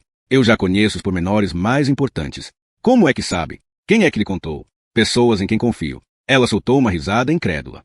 A doutora O'Donnell é uma delas? Quer goste dela ou não, ela é uma autoridade na sua área. Veja os seus trabalhos sobre os assassinos em série. Ela compreende essas criaturas. Alguns diriam que se identifica com eles. Num certo nível, temos de fazer. Ela deseja rastejar para dentro das suas cabeças. Examinar cada uma das suas fendas. A maneira como Maura se sentirá examinada pelo olhar de Sansone apenas há alguns momentos. É preciso ser-se um monstro para reconhecer outro, disse Maura. Acredita mesmo nisso? A respeito de Joyce O'Donnell? Sim. Acredito nisso. Ele inclinou-se ainda mais para ela, e a sua voz baixou para um murmúrio íntimo. Poderá a sua antipatia pela Joyce ser meramente pessoal? Pessoal? Por ela saber tanto sobre si? Acerca da sua família? Maura devolveu o olhar fixo dele, num silêncio de estupefacção. Ela contou-nos a respeito de Amalthea, disse ele. Não tinha o direito de fazer isso. A prisão da sua mãe é uma questão que pertence aos arquivos públicos. Todos sabemos o que Amalthea fez. Estamos a falar da minha vida privada, sim, e ela é um dos seus demônios pessoais. Compreendo isso. Por que raio é que isso lhe interessa? Porque você interessa-me. Olhou o mal de frente. Viu no rosto da sua própria mãe. Sabe que está aí, na sua linhagem. É isso que me fascina, doutora Isis, que provenha de uma ascendência tão violenta e, apesar disso, esteja aqui, trabalhando ao lado dos anjos. Eu trabalho do lado da ciência e da razão, Mr. Sansone. Os anjos não estão envolvidos nisso. Está bem. Então não acredita em anjos. Mas acredita nas contrapartidas deles? Está a falar dos demônios. Ela soltou uma gargalhada. Claro que não. Ele olhou-a durante um instante, parecendo vagamente desapontado. Visto que a sua religião parece ser a ciência e a razão. Como disse, como é que a ciência explica o que aconteceu esta noite no meu jardim? E o que aconteceu àquela mulher na véspera de Natal? Está a pedir-me para explicar o mal. Estou. Não posso. Nem a ciência o pode fazer. Simplesmente existe. Ele concordou. É exatamente isso. Simplesmente existe e sempre esteve conosco. Uma entidade real, vivendo entre nós, perseguindo-nos. À espera de se poder alimentar. A maioria das pessoas não tem consciência disso e não reconhece, mesmo quando roça por elas, quando passa por elas na rua. A sua voz tinha baixado para um sussurro. No momento de silêncio que se seguiu, ela ouviu o crepitar das chamas na lareira, o murmúrio de vozes na outra sala. Mas você tem, disse ele. Viu-o com os seus próprios olhos. Só viu o que qualquer polícia dos homicídios viu. Não estou a falar de crimes cotidianos. Maridos que matam mulheres, traficantes de drogas que matam a concorrência. Estou a falar do que viu nos olhos da sua mãe. A cintilação, a centelha. Não divina, mas algo tremendo. Um vento forte gemeu, descendo pela chaminé, espalhando cinzas contra o anteparo do fogão da sala. As chamas tremeram, cedendo diante de um intruso invisível. A sala subitamente ficou fria, como se todo o calor, toda a luz, tivessem sido sugados dali. Compreendo perfeitamente, disse ele, porque é que não queria falar da Malteia. É uma terrível linhagem para ser herdada. Ela não tem nada a ver com aquilo que sou, disse Maura. Ela não me educou. Nem sequer sabia da existência dela até há poucos meses. E apesar disso é sensível a esse assunto. Ela olhou nos olhos. Na verdade, não quero saber. Acho estranho que não queira saber. Nós não herdamos os pecados dos nossos pais. Ou as suas virtudes. Algumas heranças são demasiado poderosas para serem ignoradas. Ele apontou para o quadro por cima da lareira. Há 16 gerações entre mim e aquele homem. Apesar disso, nunca escaparei à sua herança. Nunca me conseguirei purificar das coisas que ele fez. Maura fixou os olhos no retrato. Uma vez mais ficou espantada com a semelhança entre este homem sentado junto dela e o rosto que estava na tela. Disse que esse quadro era uma relíquia familiar. Uma relíquia que não me deixa feliz por tê-la herdado. Quem era ele? Monsignore Antonino Sansone. Este retrato foi pintado em Veneza em 1561, no auge do seu poder. Ou, também poderia dizer, no ponto mais baixo da sua depravação. Antonino Sansone? O seu nome? Sou seu descendente direto. Ela franziu o sobrolho para o quadro. Mas ele era um sacerdote. Era isso que ia dizer, não era? Sim. Levaria a noite toda a contar-lhe a história dele. Noutra altura, talvez. Digamos apenas que Antonino não era um homem devoto. Fez coisas a outros seres humanos que a fariam questionar o verdadeiro significado de... Fez uma pausa. Não é um antepassado de que eu me orgulhe. E, no entanto, tenho um retrato dele pendurado na sua casa. Como lembrança. De quê? Olhe para ele, doutora Isis. É parecido comigo, não acha? Assustadoramente parecido.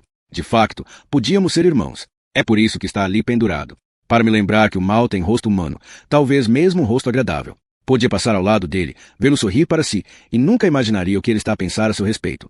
Pode estudar num rosto tudo o que quiser, mas nunca chega a saber realmente o que está por baixo da máscara. Inclinou-se para ela, o seu cabelo refletindo a luz da lareira como um elmo prateado. Eles parecem conosco, doutora Isis, disse ele, em voz baixa. Eles? Fala disso como se fosse uma espécie à parte. Talvez sejam. Remontando a uma era antiga. Tudo o que eu sei é que eles não são como nós. E a única maneira de os identificar é acompanhar o que fazem. Seguir a pista sangrenta, ouvir os gritos. Buscar o que a maior parte dos departamentos de polícia estão demasiado confusos para notar os padrões. Nós olhamos além do ruído de fundo dos crimes cotidianos, do rotineiro derramamento de sangue, para ver os pontos quentes. Nós temos cuidado com as pegadas de monstros. O que é que quer dizer com esse nós? As pessoas que estavam aqui esta noite, os seus convidados para jantar. Nós partilhamos a crença de que o mal não é apenas um conceito. É real e tem uma presença física. Tem um rosto. Fez uma pausa. A certa altura das nossas vidas, cada um de nós viu isso em carne e osso. Maura ergueu uma sobrancelha. Satanás? Seja qual for o nome que queira usar. Encolheu os ombros. Tem havido tantos nomes, desde os antigos. Lúcifer, Abigor, Samael, Mastema. Cada cultura tem o seu nome para o mal. Os meus amigos e eu, cada um de nós confrontou-se pessoalmente com ele. Vimos o seu poder e tenho de confessar, doutora Isis, estamos assustados. Olhou-a nos olhos. Esta noite mais do que nunca. Pensa que este assassino no seu jardim tem a ver conosco, com o que fazemos aqui. E que é o quê? Nós vigiamos o trabalho dos monstros. Em todo o país, em todo o mundo. Um clube de detetives sentados em poltronas? É isso que me parece. O seu olhar regressou ao retrato de Antonino Sansone, que certamente valia uma fortuna. Bastava olhar de relance esta sala de estar para lhe dizer que este homem tinha dinheiro a rodos. E tempo para gastar em interesses excêntricos. Por que é que aquela mulher foi morta no meu jardim, doutora Isis? Perguntou ele. Por que é que foi escolhida a minha casa, nesta noite em especial? Pensa que tem tudo a ver consigo e com seu clube? Vi os desenhos a giz na minha porta. E os desenhos na matança da véspera de Natal. E não faço ideia do que qualquer deles significa. As cruzes invertidas são símbolos satânicos vulgares. Mas o que me interessa é o círculo de giz na casa de Lorien Tucker. O que foi desenhado no chão da cozinha dela. Não valia a pena negar os factos. Este homem já conhecia os pormenores. Então o que é que o círculo significa? Pode ser um anel de proteção. Outro símbolo tirado dos rituais satânicos. Ao desenhar esse círculo, Lorien podia estar a tentar defender-se. Podia estar a tentar controlar as mesmas forças que estava a chamar das trevas. Espere. Pensa que a vítima o desenhou para repelir o diabo? O seu tom de voz não deixava dúvida sobre o que pensava da teoria dele, um absurdo total. Se ela o desenhou, então não fazia ideia de quem, ou do que, estava a convocar. O fogo subitamente agitou-se, as chamas esticando-se numa garra brilhante. Maura virou-se quando a porta interior se abriu e a doutora Joyce O'Donnell apareceu. Ela parou, manifestamente surpreendida por ver Maura. Depois da sua atenção, virou-se para Sansone. Que sorte a minha! Depois de 2 horas de perguntas, o homem mais bonito de Boston decidiu finalmente deixar-me ir para casa. Tu projetaste um raio de um jantar, Anthony. Esta é uma noite que nunca conseguirás superar. Esperemos que nunca o faça, disse Sansone. Deixa-me ir buscar o teu casaco. Levantou-se e abriu um painel de madeira, expondo o armário escondido. Segurou o casaco com gola de pele de O'Donnell e ela enfiou os braços nas mangas com graciosidade felina, os seus cabelos louros roçando pelas mãos dele. Maura viu familiaridade nesse contato momentâneo, uma confortável harmonia de gestos entre 2 pessoas que se conheciam bem. Talvez demasiado bem. Enquanto se abotoava, o olhar de O'Donnell poisou em Maura. Há muito tempo que não havia, doutora Isis, disse ela. Como está a sua mãe? Ela vai sempre diretamente à jugular. Não deixes que ela veja que extraiu o sangue. Não faço ideia, disse Maura. Não voltou lá para ver? Não, mas provavelmente já sabia disso. Oh, eu terminei as minhas entrevistas com a Malteia há cerca de 1 mês. Não voltei a vê-la desde então. Lentamente, O'Donnell enfiou luvas de lã em compridos e elegantes dedos. Ela estava bem da última vez que a vi, no caso de estar interessada em saber. Não estou. Agora puseram-na a trabalhar na biblioteca da prisão. Ela está a tornar-se um rato de biblioteca. Lê todos os livros de psicologia que consegue deitar a mão. Fez uma pausa para dar à sua luva um último puxão. Se alguma vez tivesse a oportunidade de ir para a faculdade, podia ter sido uma estrela. Em vez disso, a minha mãe escolheu um caminho diferente. Predadora. Carniceira. Por mais que tentasse distanciar-se, por mais que enterrasse bem fundo qualquer pensamento sobre a Malteia, Maura não conseguia olhar para seu reflexo no espelho sem ver os olhos da mãe, o queixo da mãe, o monstro espreitando-a do espelho. O historial do caso dela vai ocupar um capítulo inteiro do meu próximo livro, disse a outra. Se alguma vez você aceitasse sentar-se e falar comigo, contribuiria em muito para a história dela. Não tenho absolutamente nada a acrescentar. A psiquiatra sorriu simplesmente, manifestamente esperando a ofensa. Vale sempre a pena perguntar, disse ela, e olhou para Sansone. Um olhar que se demorou, como se tivesse algo mais a dizer, mas não pudesse fazer na presença de Maura. Boa noite, Anthony. Devo mandar o Jeremy acompanhar-te a casa, só para ficar sossegado? De modo nenhum. Ela fez um sorriso que espantou Maura por ser nitidamente atiradiço. Posso tomar conta de mim. Estas circunstâncias são diferentes, Joyce. Estás com medo? Seríamos loucos se não estivéssemos. Ela lançou o cachecol à volta do pescoço, um floreado teatral para realçar que, ao menos ela, não ia deixar que algo tão trivial como medo a afrouxasse. Telefono-te amanhã. Ele abriu a porta, deixando entrar um sopro de ar gelado, uma rajada de flocos de neve que se espalharam como faíscas pelo tapete antigo. Tem cuidado contigo, disse ele. Esperou a entrada da casa, vendo enquanto Joyce O'Donnell caminhava para o seu carro. Só depois de ela ter arrancado dali é que fechou a porta. Uma vez mais, encarou Maura. Então você e os seus amigos pensam que estão do lado dos anjos, disse Maura. Creio que estamos. De que lado é que ela está? Eu sei que ela e as forças da lei não morrem de amores uns pelos outros.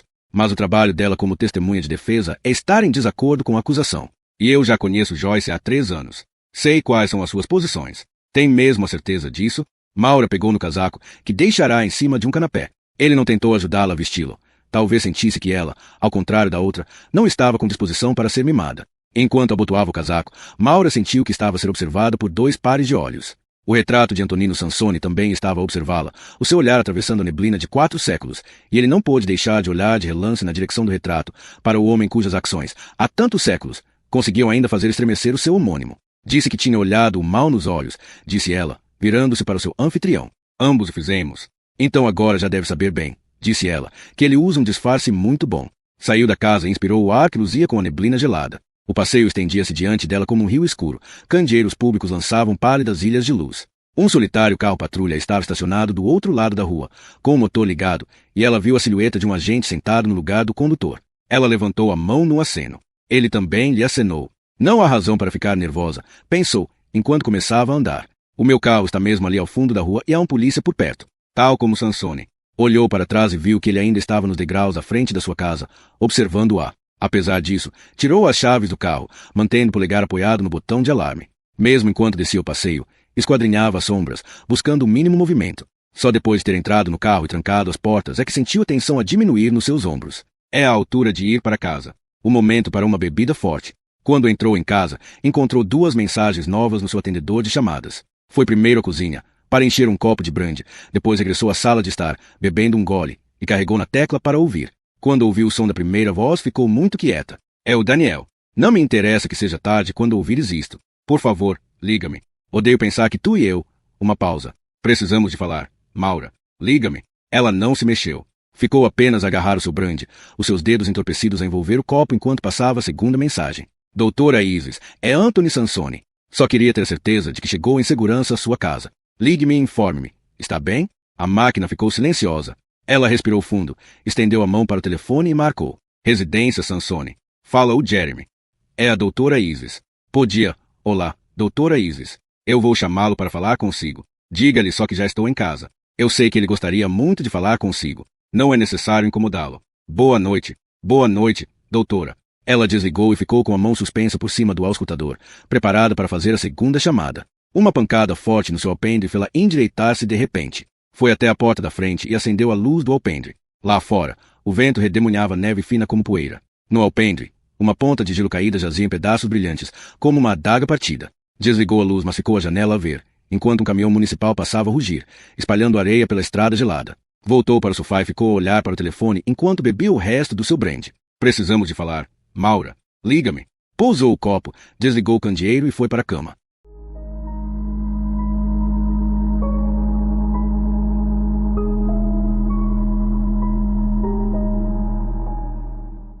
Capítulo 13.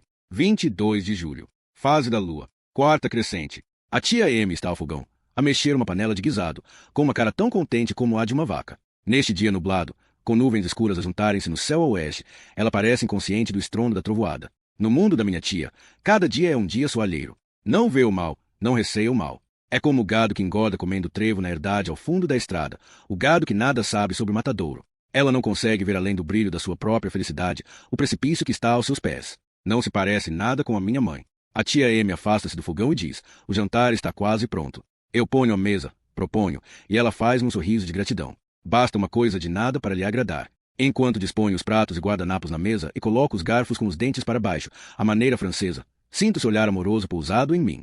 Ela só vê um rapaz tranquilo e agradável. É cega para aquilo que eu realmente sou. Só a minha mãe é que sabe. A minha mãe consegue traçar a nossa linhagem desde os Ixos, que governaram o Egito a partir do norte, na época em que o deus da guerra era sagrado. O sangue de antigos caçadores corre nas tuas veias, disse a minha mãe. Mas é melhor nunca falar disso, porque as pessoas não iriam entender.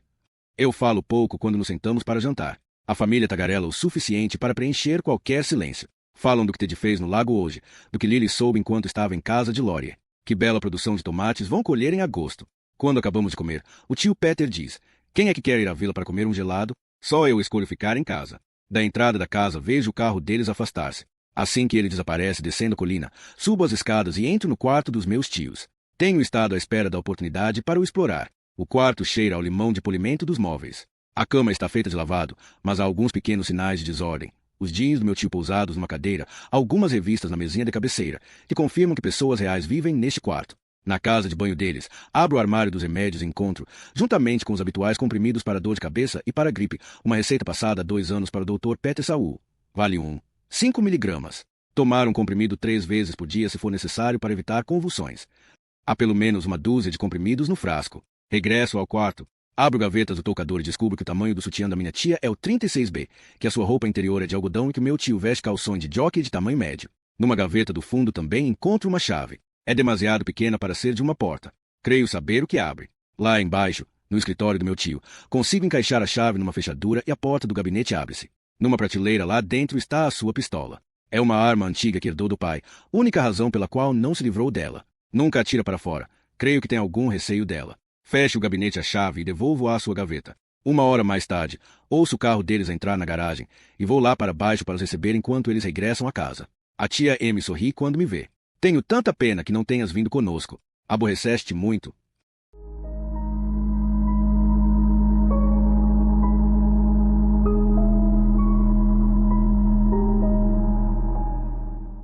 Capítulo 14. O bel dos freios pneumáticos do caminhão acordou Lily Saul. Ela ergueu a cabeça, resmungando com a dor na nuca, e pestanejou com olhos sonolentos para a paisagem rural que desfilava. O dia acabava de nascer e a névoa da manhã era uma neblina dourada, sobre vinhas em declive e pomares cobertos de orvalho.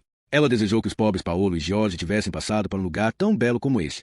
Se alguém merecia o paraíso, Eram eles. Mas eu não os verei lá. Esta será a minha única oportunidade para o paraíso. Aqui, agora. Um momento de paz, infinitamente doce porque sei que não durará. Finalmente acordaste, disse o motorista em italiano, apreciando-a com seus olhos escuros. Na noite passada, quando ele parara ao lado da estrada, mesmo à saída de Florença, para lhe dar boleia, ela não tinha olhado bem para ele. Agora, com a luz matinal a incidir sobre a cabina do caminhão, viu feições grosseiras, uma testa saliente e a barba de um dia eriçada no queixo.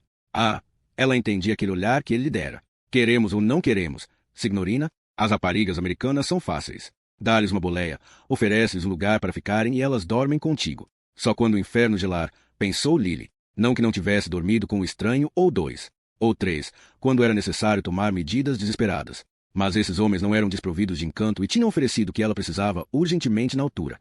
Não um abrigo, mas o conforto dos braços de um homem. A oportunidade de gozar a breve, mas agradável ilusão de que alguém a podia proteger. Se precisares de um lugar para ficar, disse o motorista. Eu tenho um apartamento na cidade. Obrigada, mas não. Tens algum lugar para onde ir? Tenho amigos.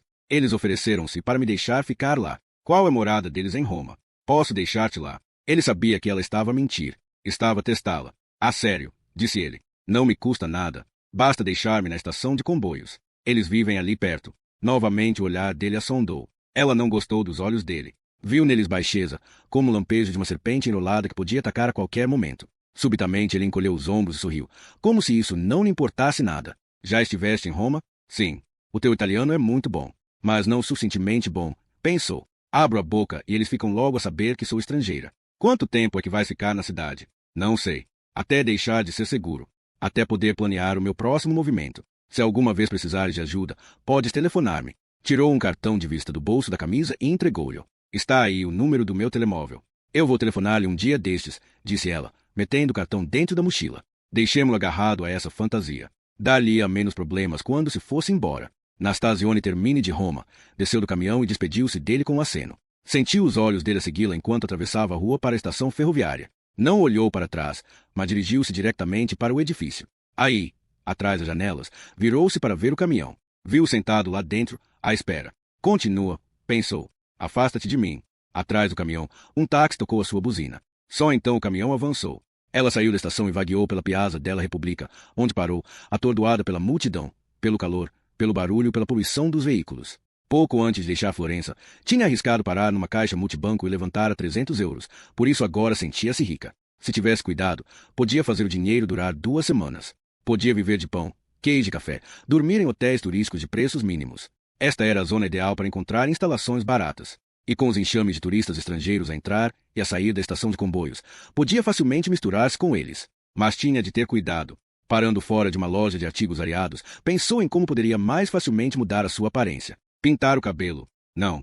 Na terra das belezas de cabelos escuros, era melhor continuar morena. Mudar de roupa, talvez. Deixar de parecer americana. Trocar os jeans por um vestido barato. Deambulou por uma loja empoeirada e saiu de lá meia hora, depois envergando um vestido de algodão azul. No impulso de extravagância, a seguir tratou de si com um prato bem cheio de espaguete bolognese, a sua primeira refeição quente em 2 dias. O molho era bastante mau e as massas encharcadas em água e demasiado cozinhadas, mas ela devorou tudo, ensopando cada pedacinho de carne com o pão seco. A seguir, com a barriga cheia, o calor a pesar-lhe nos ombros, arrastou-se sonolenta em busca de um hotel. Encontrou numa rua lateral suja. Cães tinham deixado as suas recordações fedorentas junto da porta de entrada.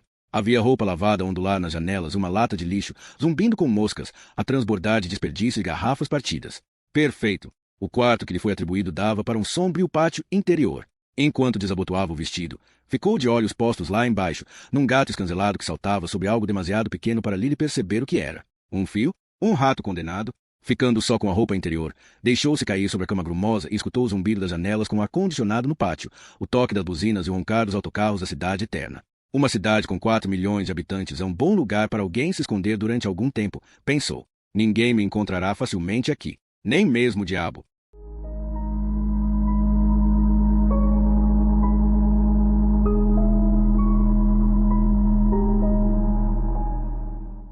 Capítulo 15. A casa de Edwina Felvey ficava no subúrbio de Newton. Encontrava-se à beira do Braeburg Country Club coberto de neve, dominando o braço oriental de Chesekak-Brook, que era agora uma brilhante faixa de gelo.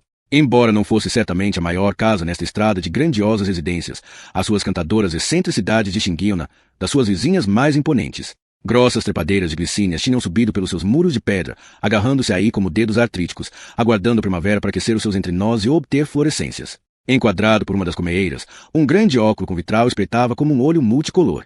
Por baixo do pontiagudo telhado de ardósia, pingentes de gelo cintilavam como dentes recortados.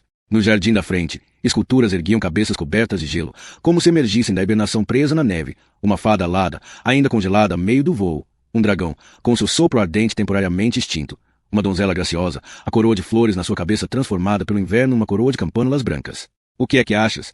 Perguntou Jane enquanto olhava pela janela do carro para casa. 2 milhões? 2 milhões e meio?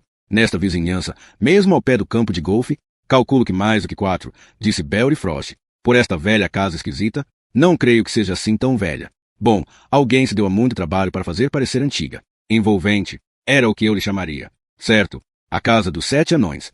Jane virou o carro para a entrada principal e estacionou ao lado de uma carrinha. Enquanto saíam do carro para um pavimento bem coberto de areia, Jane reparou no disco de deficiente no para-brisas da carrinha.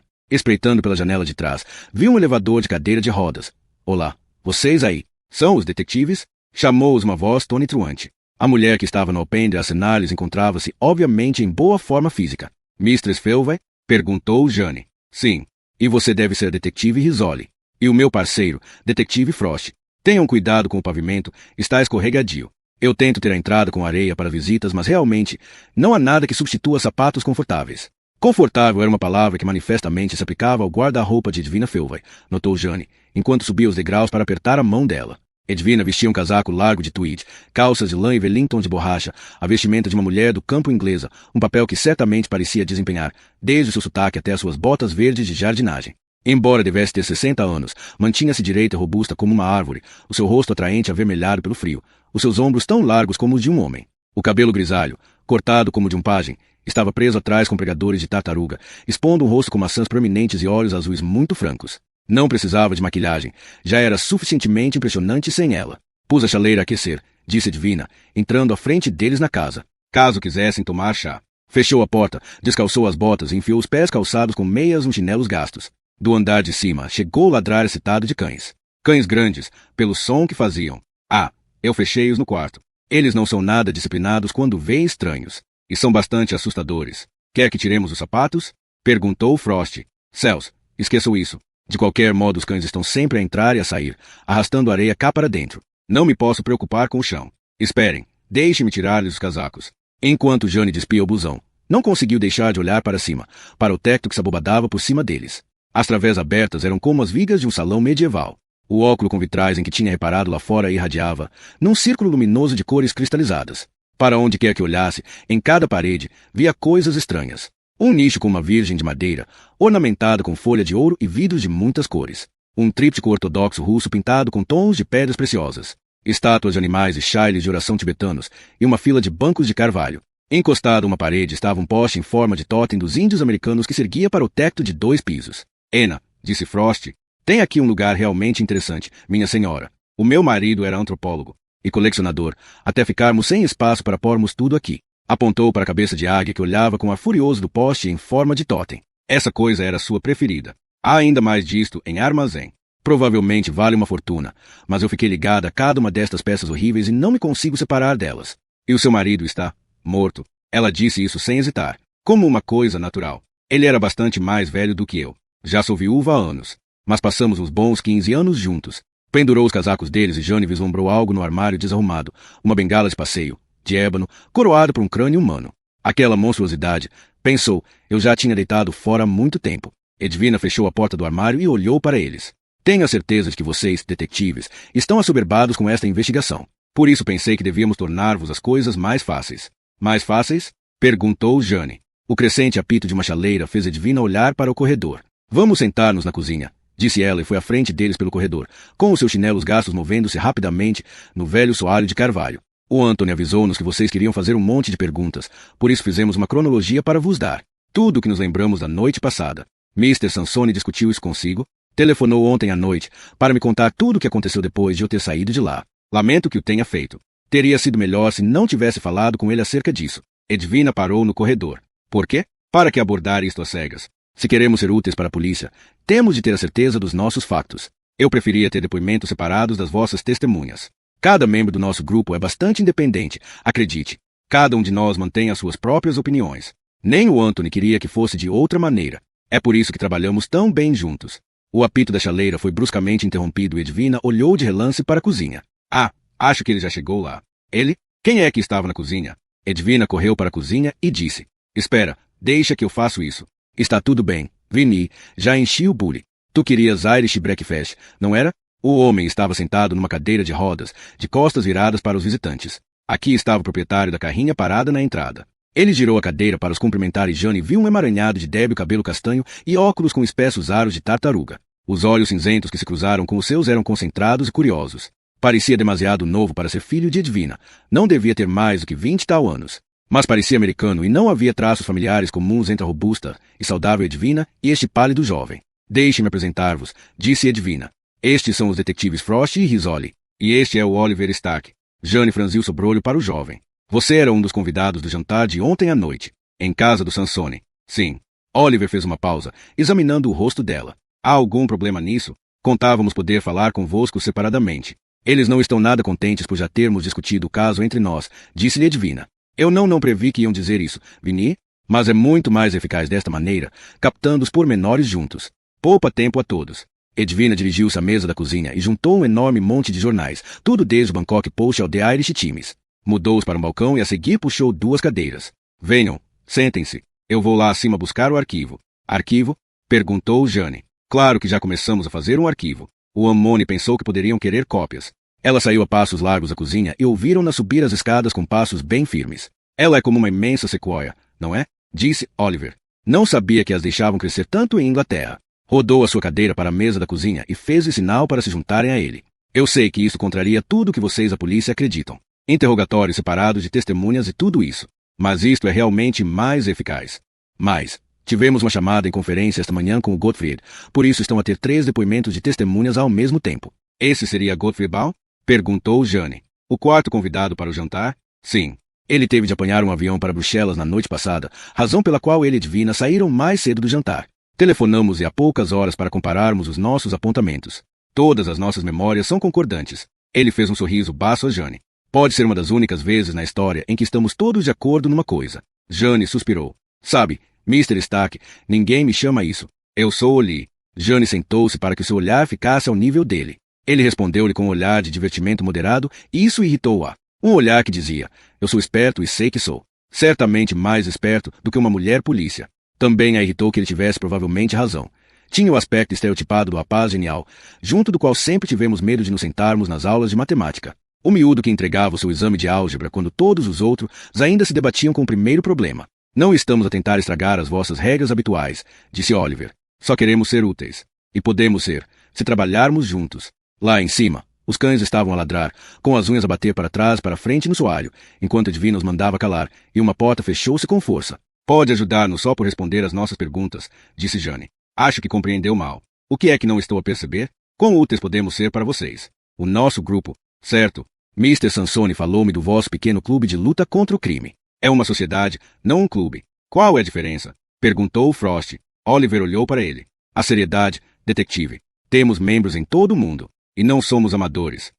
É um profissional das forças da lei. Oli? Perguntou Jane. Na verdade, sou matemático. Mas o meu verdadeiro interesse é a simbologia. Desculpe, interpreto símbolos. As suas origens e os seus significados, tanto os aparentes como os ocultos. Sim, sim. E Mistress Felvey? Ela é antropóloga. Acaba de se juntar a nós. Veio altamente recomendada pelo nosso ramo de Londres. E Mr. Sansone? Não é certamente um membro das forças da lei. Podia muito bem ser. Ele disse-nos que era um acadêmico reformado. Um professor de história do Boston College. Isso não me parece ser um polícia. Oliver Hilse. Anthony seria capaz de diminuir a sua própria importância. Ele é mesmo assim. Edvina regressou à cozinha, trazendo uma pasta de arquivo. Quem é que é mesmo assim? Oli? Estávamos a falar do Anthony. A polícia julga que ele é apenas um professor universitário reformado. E é isso mesmo que gosta de parecer. Edvina sentou-se. Não ajuda muito dar nas vistas. O que é que é suposto sabermos acerca dele, de qualquer modo? Perguntou Frost. Bem, sabem que é muito rico, disse Edvina. Isso era bastante óbvio. Quero dizer, extremamente rico. Aquela casa em Beacon Hill não é nada comparada com a propriedade que tem em Florença. Ou a sua casa em Londres, disse Oliver. E é suposto ficarmos impressionados com isso? Disse Jane. A resposta de Edvina foi um olhar frio. O dinheiro, só por si, raramente torna um homem impressionante. O que importa é o que faz com ele. Pousou a pasta de arquivo na mesa diante de Jane. Para si, detetive. Jane abriu a pasta, na primeira página. Era uma cronologia dos acontecimentos da noite anterior, cuidadosamente passada à máquina, tal como eram recordados por 3 dos convidados para o jantar. Edwina, Oliver e o misterioso Godfrey Eban. Todos os tempos são aproximados. 18.00, Edwina e Godfrey chegam. 18.15, Oliver Stark chega. 18.20, Joyce O'Donnell chega. 18.40, primeiro prato servido por Jeremy. Havia uma lista completa do menu. Consomé seguido por gelatina de salmão e uma salada de alface. Tornedó de carne com bolo de batata crocante. Uma degustação de porto para acompanhar, fatias de queijo reblochon. E finalmente, com café, uma torta sachê em natas batidas. Às 21.30, Edwina e Godfrey partiram juntos para o aeroporto de Logan, onde Edwina deixou Godfrey para apanhar o seu voo com destino a Bruxelas. Às 21.45, Oliver deixou Bea com Rio e seguiu direito para casa. E é o que nos lembramos da cronologia dos acontecimentos, disse Edwina. Tentamos ser tão precisos quanto possível. Chegando mesmo ao consomé, pensou Jane, passando os olhos pela cronologia. Não havia ali nada que fosse especialmente útil. Repetia as mesmas informações que Sansone e o seu mordomo já tinham fornecido, mas com os pormenores culinários adicionais. O quadro geral era o mesmo. Uma noite de inverno. 4 convidados chegam a Bea com Rio com uma diferença de 20 minutos entre os primeiros e o último. Eles, o seu anfitrião, partiam um jantar elegante e bebem vinho enquanto discutem os crimes do dia, nunca percebendo que, ali fora, no jardim gelado atrás do seu edifício, uma mulher estava a ser assassinada. Um certo clube de combate ao crime. Estes amadores são menos que inúteis. A página seguinte da pasta era uma folha de papel de carta com uma única letra impressa no alto, M, em fonte gótica. E por baixo dela, uma anotação escrita à mão. Oliver, a tua análise, A.S. Anthony Sansone. Jane passou para a página seguinte e viu uma fotografia que reconheceu imediatamente, os símbolos que tinham sido desenhados na porta do jardim de Sansone. Isto é do local do crime de ontem à noite, disse Jane. Como é que arranjaram isto?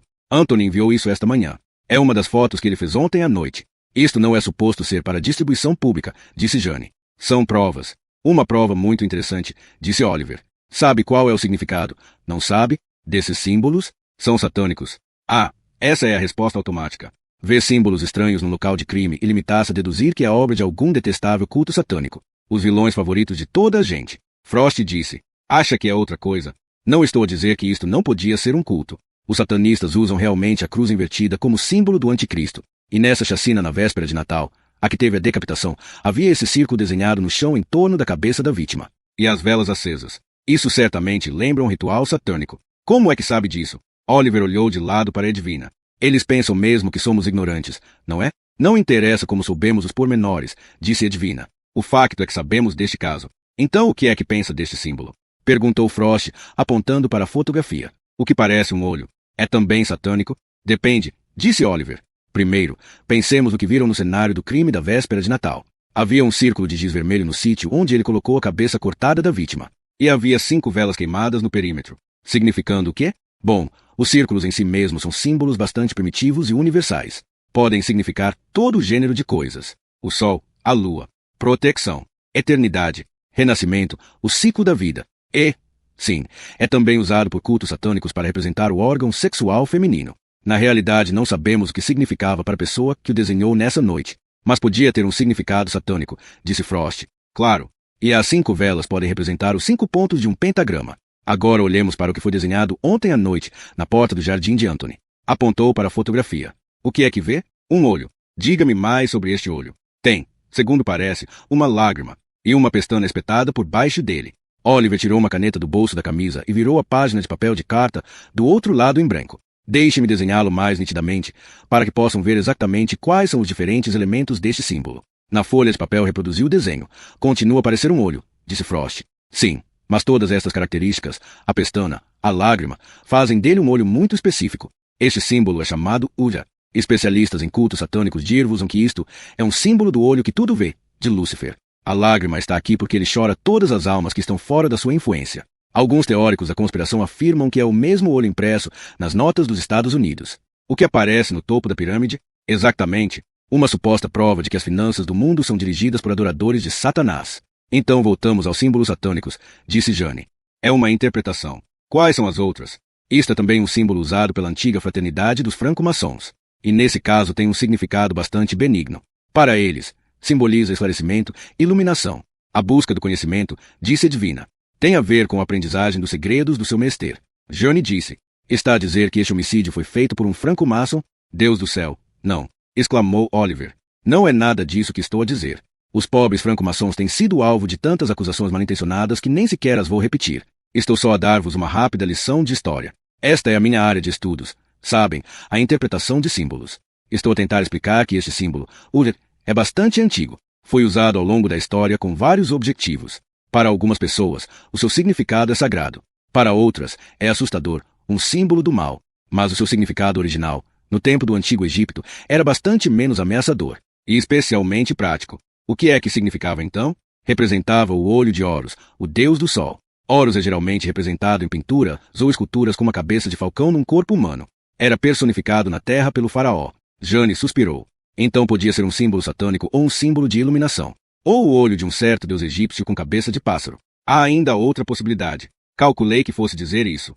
Oliver pegou novamente na caneta e desenhou outra variante do olho. Este símbolo, disse ele, passou a ser usado no Egito por volta de 1200 AC. É encontrado na escrita hierática. Isso ainda é o olho de Horus? Perguntou Frost. Sim, mas reparem como o olho é agora formado por seções separadas. A íris é representada por este círculo, entre as duas metades da esclerótica. Depois temos a lágrima e a pestana revirada, como lhe chamaram. Parece mesmo uma versão estilizada de Ullad, mas na realidade tinha uma utilização muito prática como símbolo matemático. Cada parte do olho representa uma fração. Então escreveu números no esboço, 4D. Estas frações surgem pela divisão de números seguintes em metade. O olho inteiro representa o número total, 1. A metade esquerda da esclerótica representa a fração 1/2. A pestana é 1/32. Está a dar voltas para chegar a algum ponto? Perguntou Jane. Claro. E que seria o quê? Que talvez haja uma mensagem específica neste olho. No primeiro cenário de crime, a cabeça cortada estava confinada por um círculo. No segundo cenário, há um desenho de Udyat no chão. E se estivessem ligados esses dois símbolos? E se um símbolo fosse a chave para interpretar o outro? Uma chave matemática, é isso que quer dizer? Sim. E o círculo, no primeiro assassínio, representava o elemento de Udyat.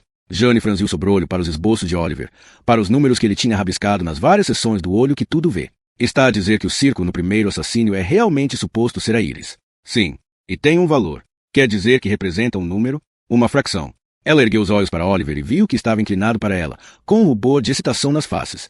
Exatamente, disse ele. E essa fração seria qual? 1/4, disse ela. Certo. Sorriu. Certo. 1/4 de quê? Perguntou Frost. Ah, isso ainda não sabemos. Pode significar 1/4 da lua, ou uma das 4 estações. Ou pode significar que ele completou apenas 1/4 da sua tarefa, disse a divina. Sim, disse Oliver. Talvez nos esteja a dizer que vem aí mais mortes, que está a planear um total de 4. Jane olhou para Frost. Havia 4 lugares postos na mesa de jantar. Na pausa que se seguiu, o toque do telemóvel de Jane soou assustadoramente alto. Ela reconheceu o número do laboratório forense e atendeu imediatamente. Risoli. Olá, detetive. É a Erin, dos indícios de provas. Lembra-se daquele círculo vermelho que estava desenhado no chão da cozinha? Sim. Estávamos mesmo agora a falar disso. Comparei esse pigmento com os símbolos do local do crime em Beacon Hill. Os desenhos na porta. Os pigmentos coincidem. Então o nosso criminoso usou o mesmo giz vermelho nos dois locais. Bom, é por isso que estou a ligar. Não é giz vermelho. Então o que é? É algo muito mais interessante.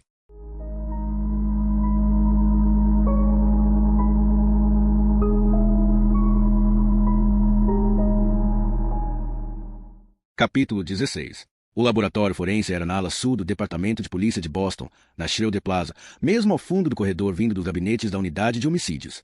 A caminhada levou Jane e Frost a passar por janelas que davam para o bairro deteriorado e arruinado de Rockbury. Hoje, sob o manto de neve, tudo estava purificado e branco. Mesmo o céu tinha ficado limpo, o ar cristalino. Mas essa visão cintilante atraiu apenas o olhar de relance de Jane. A sua concentração estava na sala S269, o laboratório de indícios de provas. A criminalista Erin Volshu estava à espera deles. Assim que Jane e Frost entraram na sala, rodou a cadeira do microscópio sobre o qual tinha estado curvada e recolheu uma pasta pousada na bancada. Vocês devem uma bebida forte, disse ela, depois de todo o trabalho que isso me deu. Tu dizes sempre isso, disse Frost. Desta vez é a sério. De todos os indícios de provas que vieram do primeiro local de crime, pensei que este seria o que nos daria menos trabalho. Em vez disso, tive de fazer pesquisas em todo o lado para descobrir com que é que aquele círculo tinha sido desenhado. E não foi com o velho giz comum, disse Jane. Não. Erin passou-lhe a pasta. Dá uma olhadela. Jane abriu a pasta. Por cima de tudo estava uma folha de papel fotográfico com uma série de imagens. Manchas vermelhas no fundo desfocado. Comecei com um microscópio luminoso de grande ampliação, disse Erin. cerca de 600 mil. Essas manchas que vê são partículas de pigmentos recolhidas do círculo vermelho desenhado no chão da cozinha. Então o que é que isto significa? Algumas coisas. Podes ver que há vários graus de coloração. As partículas não são uniformes. O índice de refração também varia, de 2,5 a 3,01, e muitas dessas partículas são duplamente refringentes. Isso significa o quê? Que essas partículas são dióxido de ferro anídrico, uma substância bastante comum que se encontra em todo o mundo. É o que dá à cerâmica as suas tonalidades distintas. É usado nos pigmentos artísticos para produzir as cores vermelha, amarela e castanha. Isso não parece nada especial. Foi o que pensei, até escavar mais fundo na matéria. Parti do princípio de que vinha de um pedaço de giz ou de um pastel, por isso fiz comparações com amostras que obtivemos de 2 lojas locais que fornecem os artistas. Correspondências? Nenhuma. A diferença tornou-se imediatamente visível ao microscópio. Primeiro, os grânulos do pigmento vermelho no pastel mostraram muito menos variabilidade de cor e índice de refração. Isso porque a maior parte dos óxidos de ferro anídricos hoje usados nos pigmentos são sintéticos, criados, não retirados da terra. Usam geralmente um composto chamado vermelho de Marte, uma mistura de óxido de ferro e de alumínio. Então estes grânulos de pigmento que se vêem aqui nesta foto não são sintéticos? Não, isto é óxido de ferro anídrico naturalmente produzido. É também chamado hematite, derivado da palavra grega para sangue. Porque é algumas vezes vermelho. Eles usam material natural nas lojas de arte. Encontramos algumas especialidades de giz e pastel que usam hematite natural como pigmento. Mas o giz contém carbonato de cálcio. E o pastel produzido industrialmente usa geralmente uma cola natural para unir o pigmento. Um certo tipo de goma, como celulose metílica ou tragacanto. É tudo misturado numa pasta, que é depois retirada através de um molde para fazer pastéis. Não encontramos vestígios de tragacanto ou de qualquer goma aglutinadora nas amostras trazidas do local do crime. Nem encontramos carbonato de cálcio suficiente para indicar que isto veio de giz de cor. Então não estamos a lidar com algo que tenham encontrado numa loja que fornece os artistas. Não localmente. Então de onde é que veio este material vermelho? Bem, vamos falar primeiro desse material vermelho. Do que ele é, exatamente. Chamaste-lhe hematite, certo? Óxido de ferro anídrico. Mas quando é encontrado em cerâmica colorida tem também outro nome, ocre. Frost disse, não é isso que os índios americanos usam para pintar a cara. O ocre tem sido usado pela humanidade há pelo menos 300 mil anos. Até foi encontrado nas cavernas do período do Neandertal. O ocre vermelho, em especial, parece ter sido universalmente valorizado nas cerimônias fúnebres, provavelmente por causa da sua semelhança com o sangue. É encontrado nas pinturas de cavernas da Idade da Pedra e nas paredes de Pompeia. Era usado pelos antigos para colorir os seus corpos como ornamentação ou pinturas de guerra. E era usado em rituais de magia, incluindo cerimônias satânicas. É a cor do sangue. Seja qual for a religião, essa cor tem um poder simbólico. Eren fez uma pausa. Este assassino faz umas escolhas bastante invulgares. Creio que já sabemos isso, disse Jane. O que eu queria dizer é que ele está em contato com a história. Não usou giz vulgar para os seus desenhos rituais. Em vez disso, usa o mesmo pigmento primitivo que foi usado na era paleolítica. E não foi buscá-lo ao seu próprio jardim. Mas tu disseste que o ocre vermelho é encontrado na argila vulgar, disse Frost. Por isso talvez o tenha tirado da terra. Não se o seu quintal for em qualquer lugar aqui à volta. Eren fez um sinal de cabeça para a pasta que Jane tinha nas mãos. Vê as análises químicas. O que encontramos na cromatografia gasosa e na espectroscopia Raman. Jane passou para a página seguinte e viu uma impressão do computador. Um gráfico com múltiplos picos. Queres interpretar isto para nós? Certamente. Primeiro, a espectroscopia Raman. Nunca ouvi falar disso. É uma técnica da arqueologia para analisar artefatos históricos. Usa o espectro luminoso de uma substância para determinar as suas propriedades. A grande vantagem para os arqueólogos é que não destrói o artefacto. Pode analisar seus pigmentos em tudo, desde as ligaduras das múmias ao sudário de Turim, sem nunca se danificar o artigo de modo nenhum. Pedi ao Dr. Lamech Avoy, do Departamento de Arqueologia de Harvard, para analisar os resultados do espectroscópio Raman, e ele confirmou que a amostra continha óxido de ferro, argila e sílica. Isso é ocre vermelho? Sim, ocre vermelho. Mas já sabias isso. Mesmo assim, era bom que ele confirmasse. Depois o Dr. McAvoy ofereceu-se para me ajudar a localizar a sua origem. De que parte do mundo é que este ocre vermelho veio? Consegues mesmo fazer isso? A técnica ainda está na fase de investigação. Provavelmente não se aguentará em tribunal como prova. Mas ele estava suficientemente curioso para fazer uma comparação com uma coleção de outros perfis que reuniu, provenientes de todo o mundo. Determina as concentrações de 11 outros elementos nas amostras, como magnésio, titânio e tório. Segundo esta teoria, uma certa origem geográfica terá um perfil distinto de vestígio do elemento. É como olhar para amostras de terra num pneu de carro e saber que tem o perfil de chumbo-zinco de um distrito mineiro no Missouri. Neste caso, com este ocre, estávamos a conferir a amostra com 11 variáveis distintas, as dos outros vestígios de elementos. Certo? E os arqueólogos compilaram uma coleção de origens de ocres. Por quê? Porque ajuda a determinar a proveniência de um artefato. Por exemplo, de onde é que veio o pigmento do sudário de Turim? De França ou Israel? A resposta pode comprovar as origens do sudário. Ou uma antiga pintura numa caverna.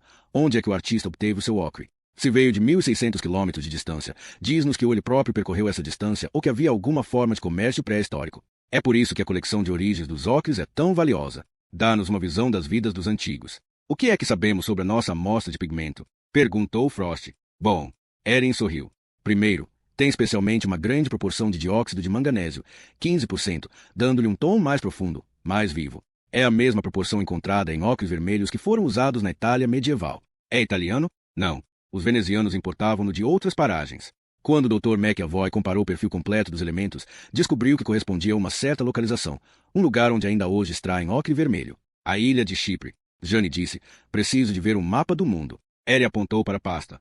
Acontece que tirei um da internet. Jane passou para essa página. Muito bem, estou a ver. É no Mediterrâneo, mesmo a sul da Turquia. Parece-me que o giz vermelho seria muito mais fácil de usar, disse Frost. E muito mais barato. O vosso assassino escolheu um pigmento invulgar, proveniente de uma origem obscura.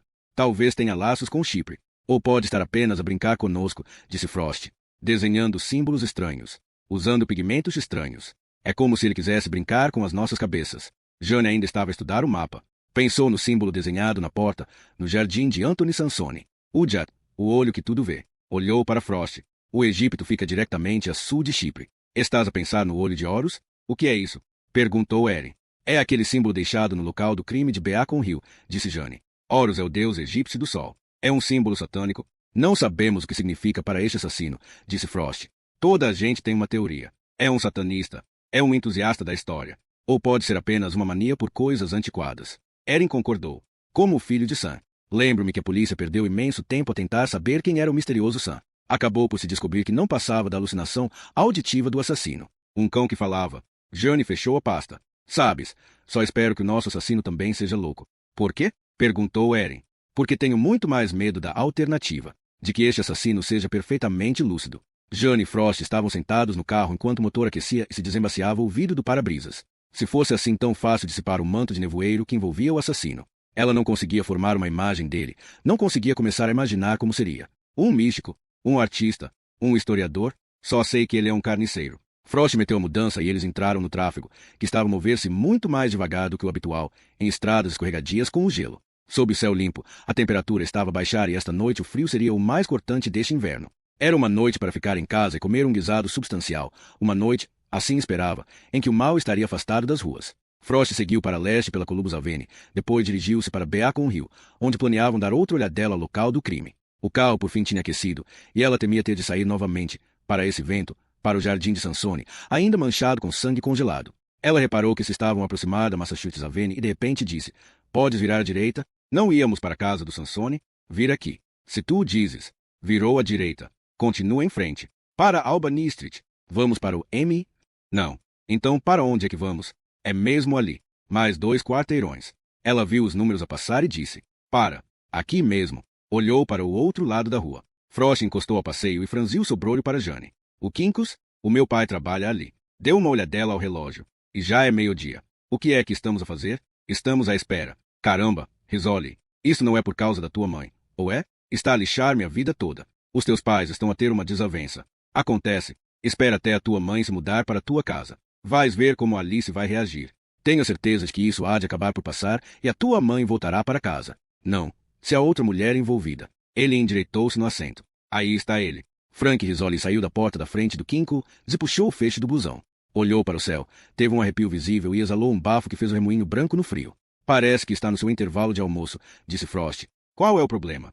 Aquilo, disse Jane em voz baixa. Aquilo é o problema. Uma mulher tinha também saído da porta, uma loura de longos cabelos vestindo um blusão preto de cabedal sobre calças de ganga muito justas. Frank sorriu e passou seu braço pela cintura dela.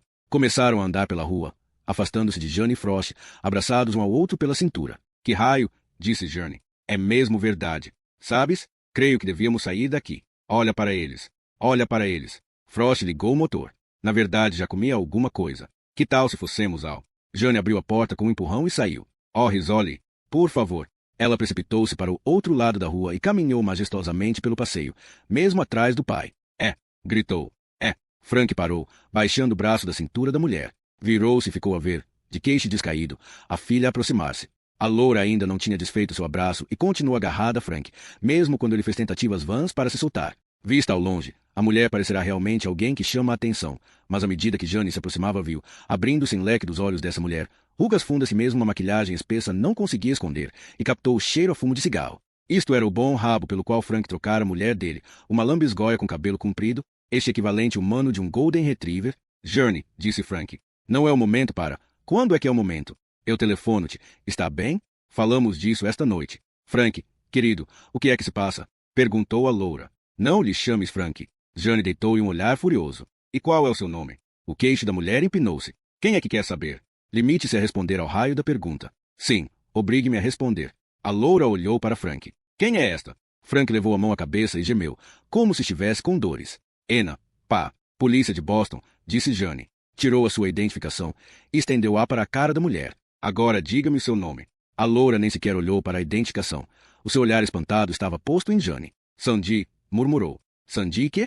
O Figton. Mostre-me a sua identificação, ordenou Jane. Jane, disse o pai. Já chega. Sandy, obedientemente, tirou a carteira para mostrar a sua carta de condução. O que é que fizemos de errado? Ela lançou um olhar de suspeita a Frank. O que é que fizeste? Isto é tudo uma treta, disse ele. E quando é que a treta vai acabar? Ah? Replicou Jane. Quando é que vais crescer? Isto não tem a ver contigo. Ah, não? Ela está agora sentada no meu apartamento, provavelmente desfeita em lágrimas. Tudo porque tu não consegues manter as tuas malditas calças abotoadas. Ela, disse Sandy. De quem é que estamos a falar? 37 anos de casamento e tu vais largá-la por esta rabuda? Tu não compreendes, disse Frank. Ah, eu compreendi tudo muito bem. Não fazes ideia do que é. Sou uma abelha obreira, é isso que sou. Um qualquer zangão para pôr comida na mesa. Tenho 61 anos e o que é que tenho para mostrar que fiz alguma coisa? Não achas que mereço um pouco de divertimento, uma vez na vida? Achas que a mãe está a ter algum divertimento? Isso é problema dela. Também é meu. Bem, não sou responsável por isso. Olha lá, disse Sandy. Esta é a tua filha. Olhou para Jane. Disse que era polícia. Frank suspirou. Ela é polícia. Estás a partir o coração. Sabias disso? Disse Jane. Será que sequer te importas? E o meu coração? Interrompeu Sandy. Jane ignorou a lambisgoia e manteve os olhos postos em Frank. Já nem sequer sei quem tu és, pai. Costumava ter respeito por ti. Agora olha para ti. Patético, apenas patético. Esta loura abana o rabo e tu és como qualquer cão idiota a farejá-lo. Ah, sim, pai, agacha-te bem. Frank espetou um dedo para ela. Já chega de fazeres isso. Pensas que esta rabuda vai tomar conta de ti quando estiveres doente? Ah, pensas que ela vai ficar ao teu lado? Que raio! Será que ela sabe ao menos cozinhar? Como se atreve? Disse Sandy. Você usou o seu distintivo para me assustar. A mãe vai voltar a aceitar-te? Pai. Sei que vai. Vai falar com ela.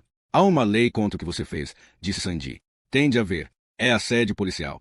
Eu mostro-lhe o que é assédio policial, replicou Jane. Basta continuar a pressionar-me. O que é que vai fazer? Prender-me? Sandy inclinou-se para ela, olhos semicerrados como fendas de uma máscara. Vá lá. A mulher esticou o dedo contra o peito de Jane e deu-lhe um forte empurrão. Desafiou-a a fazer isso. O que aconteceu a seguir foi puramente instintivo. Jane nem sequer parou para pensar, simplesmente reagiu. Com um movimento circular da mão, agarrou o pulso de Sandy, fazendo-a enroscar-se. Através do afluxo do seu próprio sangue, ouviu Sandy berrar obscenidades. Ouviu o pai a gritar. Para com isso. Por amor de Deus. Para. Mas agora estava a agir automaticamente, com os nervos a disparar a toda força enquanto empurrava Sandy para ficar de joelhos, da maneira como lidava com qualquer criminoso. Mas desta vez era a raiva que a impulsionava, fazendo-a torcer com mais força do que devia, fazendo-a desejar magoar esta mulher. Humilhá-la. Risole. Caramba, Risole, já chega. O som da voz de Frost atravessou finalmente o bater da sua própria pulsação. Bruscamente soltou Sandy e recuou, ofegante. Baixou os olhos para a mulher que estava ajoelhada, choramingando, no passeio. Frank deixou-se cair de joelhos ao lado de Sandy e ajudou-a a pôr-se de pé. Que raio é que vais fazer agora? Frank ergueu os olhos para a filha. Prendê-la? Tu o viste. Ela empurrou-me. Estava transtornada. Foi ela que fez o primeiro contato. Risole, disse Frost, calmamente. Deixa cair isto. Está bem? Eu podia prendê-la, disse Jane. Raios, eu podia. Pois, está bem, disse Frost. Podias. Mas querias mesmo fazer isso? Ela soltou o fôlego. Tenho coisas mais importantes para fazer, murmurou. Depois virou-se e regressou ao carro. Quando entrou nele, o pai e a loura já tinham desaparecido ao virar da esquina. Frost sentou-se ao lado dela e fechou a porta. Isso, disse ele, não foi uma coisa fixa para se fazer. Guia e cala-te. Tu foste lá à procura de uma luta. Tu viste-a? O meu pai anda com uma maldita lambisgoia. Mais uma razão para deveres ficar afastada dela 1000 quilômetros. Vocês as duas vão matar-se uma a outra. Jane suspirou e descaiu a cabeça na mão. O que é que vou dizer à minha mãe? Nada. Frost arrancou com o carro e afastou do passeio. O casamento deles não te diz respeito. Vou ter de ir para casa e olhar para a cara dela. Ver todo o sofrimento dela. Isso faz com que me diga a respeito. Então ser uma boa filha. Dá-lhe um ombro para ela chorar, disse ele. Por que vai precisar disso? O que é que eu digo à minha mãe? Jane estacionou num parqueamento junto do seu apartamento e ficou um instante ali sentada, receando que viria a seguir. Talvez não devesse contar o que acontecerá hoje. Angela já sabia do pai e da Miss Golden Retriever. Para que esfregar-lhe isso na cara? Para que humilhá-la ainda mais? Porque se eu fosse a mãe, queria que me contassem. Não quereria que a minha filha escondesse segredos de mim, por muito penosos que fossem.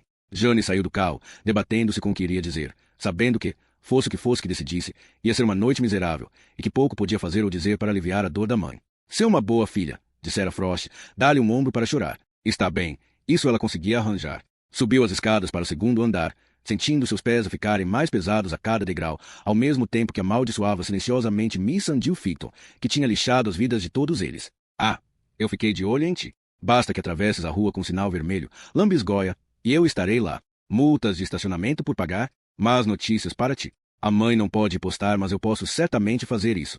Ela enfiou a chave na porta do apartamento e parou, franzindo seu olho ao ouvir a voz da mãe lá dentro. O som da sua gargalhada. Mãe? Abrindo a porta, inalou o cheiro de canela e baunilha. Ouviu então uma risada diferente, assustadoramente familiar. Uma risada de homem. Entrou na cozinha e viu o detetive reformado Vince Corsac, que estava sentado à mesa com uma chávena de café. Diante dele estava um enorme prato de biscoitos de açúcar. É, disse ele, erguendo a sua chávena de café em saudação. A bebê Regina, sentada mesmo ao lado dele no seu carrinho de bebê, também ergueu a sua mão minúscula, como se o estivesse a imitar. O que é que estás a fazer aqui? Jane, repreendeu a Angela, pousando em cima do fogão uma frigideira de biscoitos acabados de fazer, para arrefecerem. Que maneira essa de falares com o Vince? Vince? Ela trata-o por Vince? Ele telefonou para convidar a tia ao Gabriel para uma festa, disse Angela. E a senhora também, Mistress Rizzoli, disse Corsac, piscando o olho a Angela. Quanto mais miúdas forem, melhor. Angela corou, e não era do calor do fogão. Eu aposto que lhe cheirou a biscoitos pelo telefone, disse Jane. Aconteceu eu estar aqui a fazer uma fornada. Disse-lhe que se viesse já eu fazia rapidamente mais uma fornada para ele. Nem pensar que eu deixasse passar uma oferta dessas, riu-se Corsac. É, que bom teres a tua mãe aqui. Ah? Jane observou as migalhas por toda a camisa enrugada dele. Vejo que largaste a tua dieta. E eu vejo que estás de bom humor. Ele bebeu um desleixado gole de café e passou uma mão gorda pela boca para se limpar. Ouvi dizer que arranjaste um tipo esquisito, muito passado. Fez uma pausa, olhando de relance para Angela. Peço desculpa pela minha linguagem, Mistress Rizzoli. Ora, diga o que quiser, disse Angela. Quero que se sinta em casa. Por favor, não o estimules. Algum tipo de culto satânico. Ouviste isso? A reforma não me tornou surdo. Ou mudo. Por muito que ela pudesse irritar com as suas piadas grosseiras e higiene horrível, Corsac era um dos investigadores mais perspicazes que ela conhecera.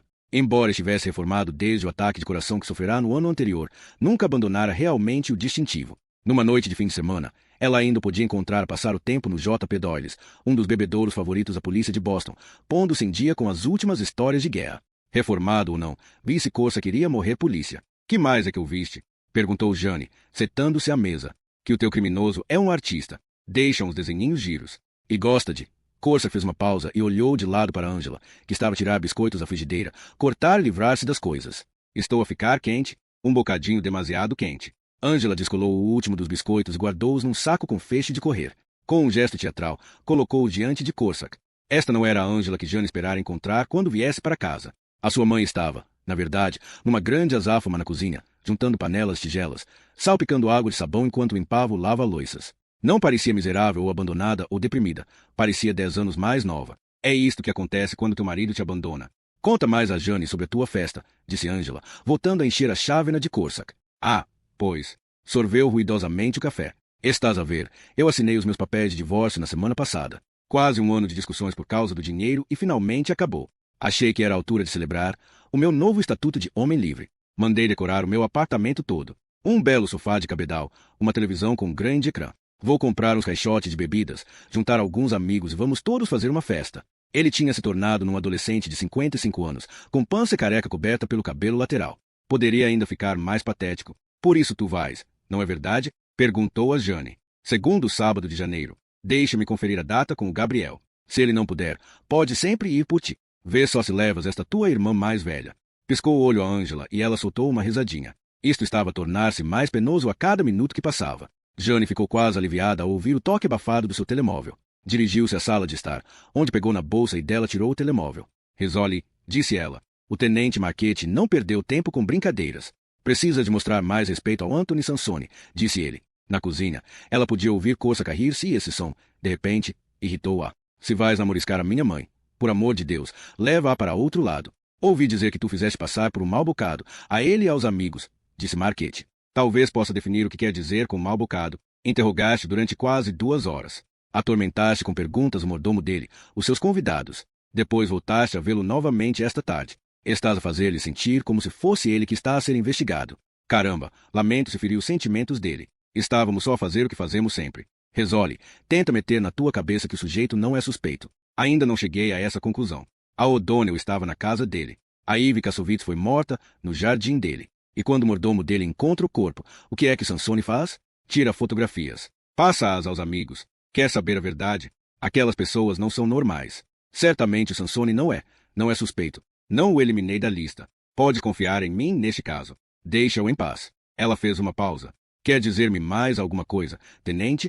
Perguntou tranquilamente. O que é que eu não sei sobre Anthony Sansone? Ele não é uma pessoa que queiramos indispor. Conhece-o?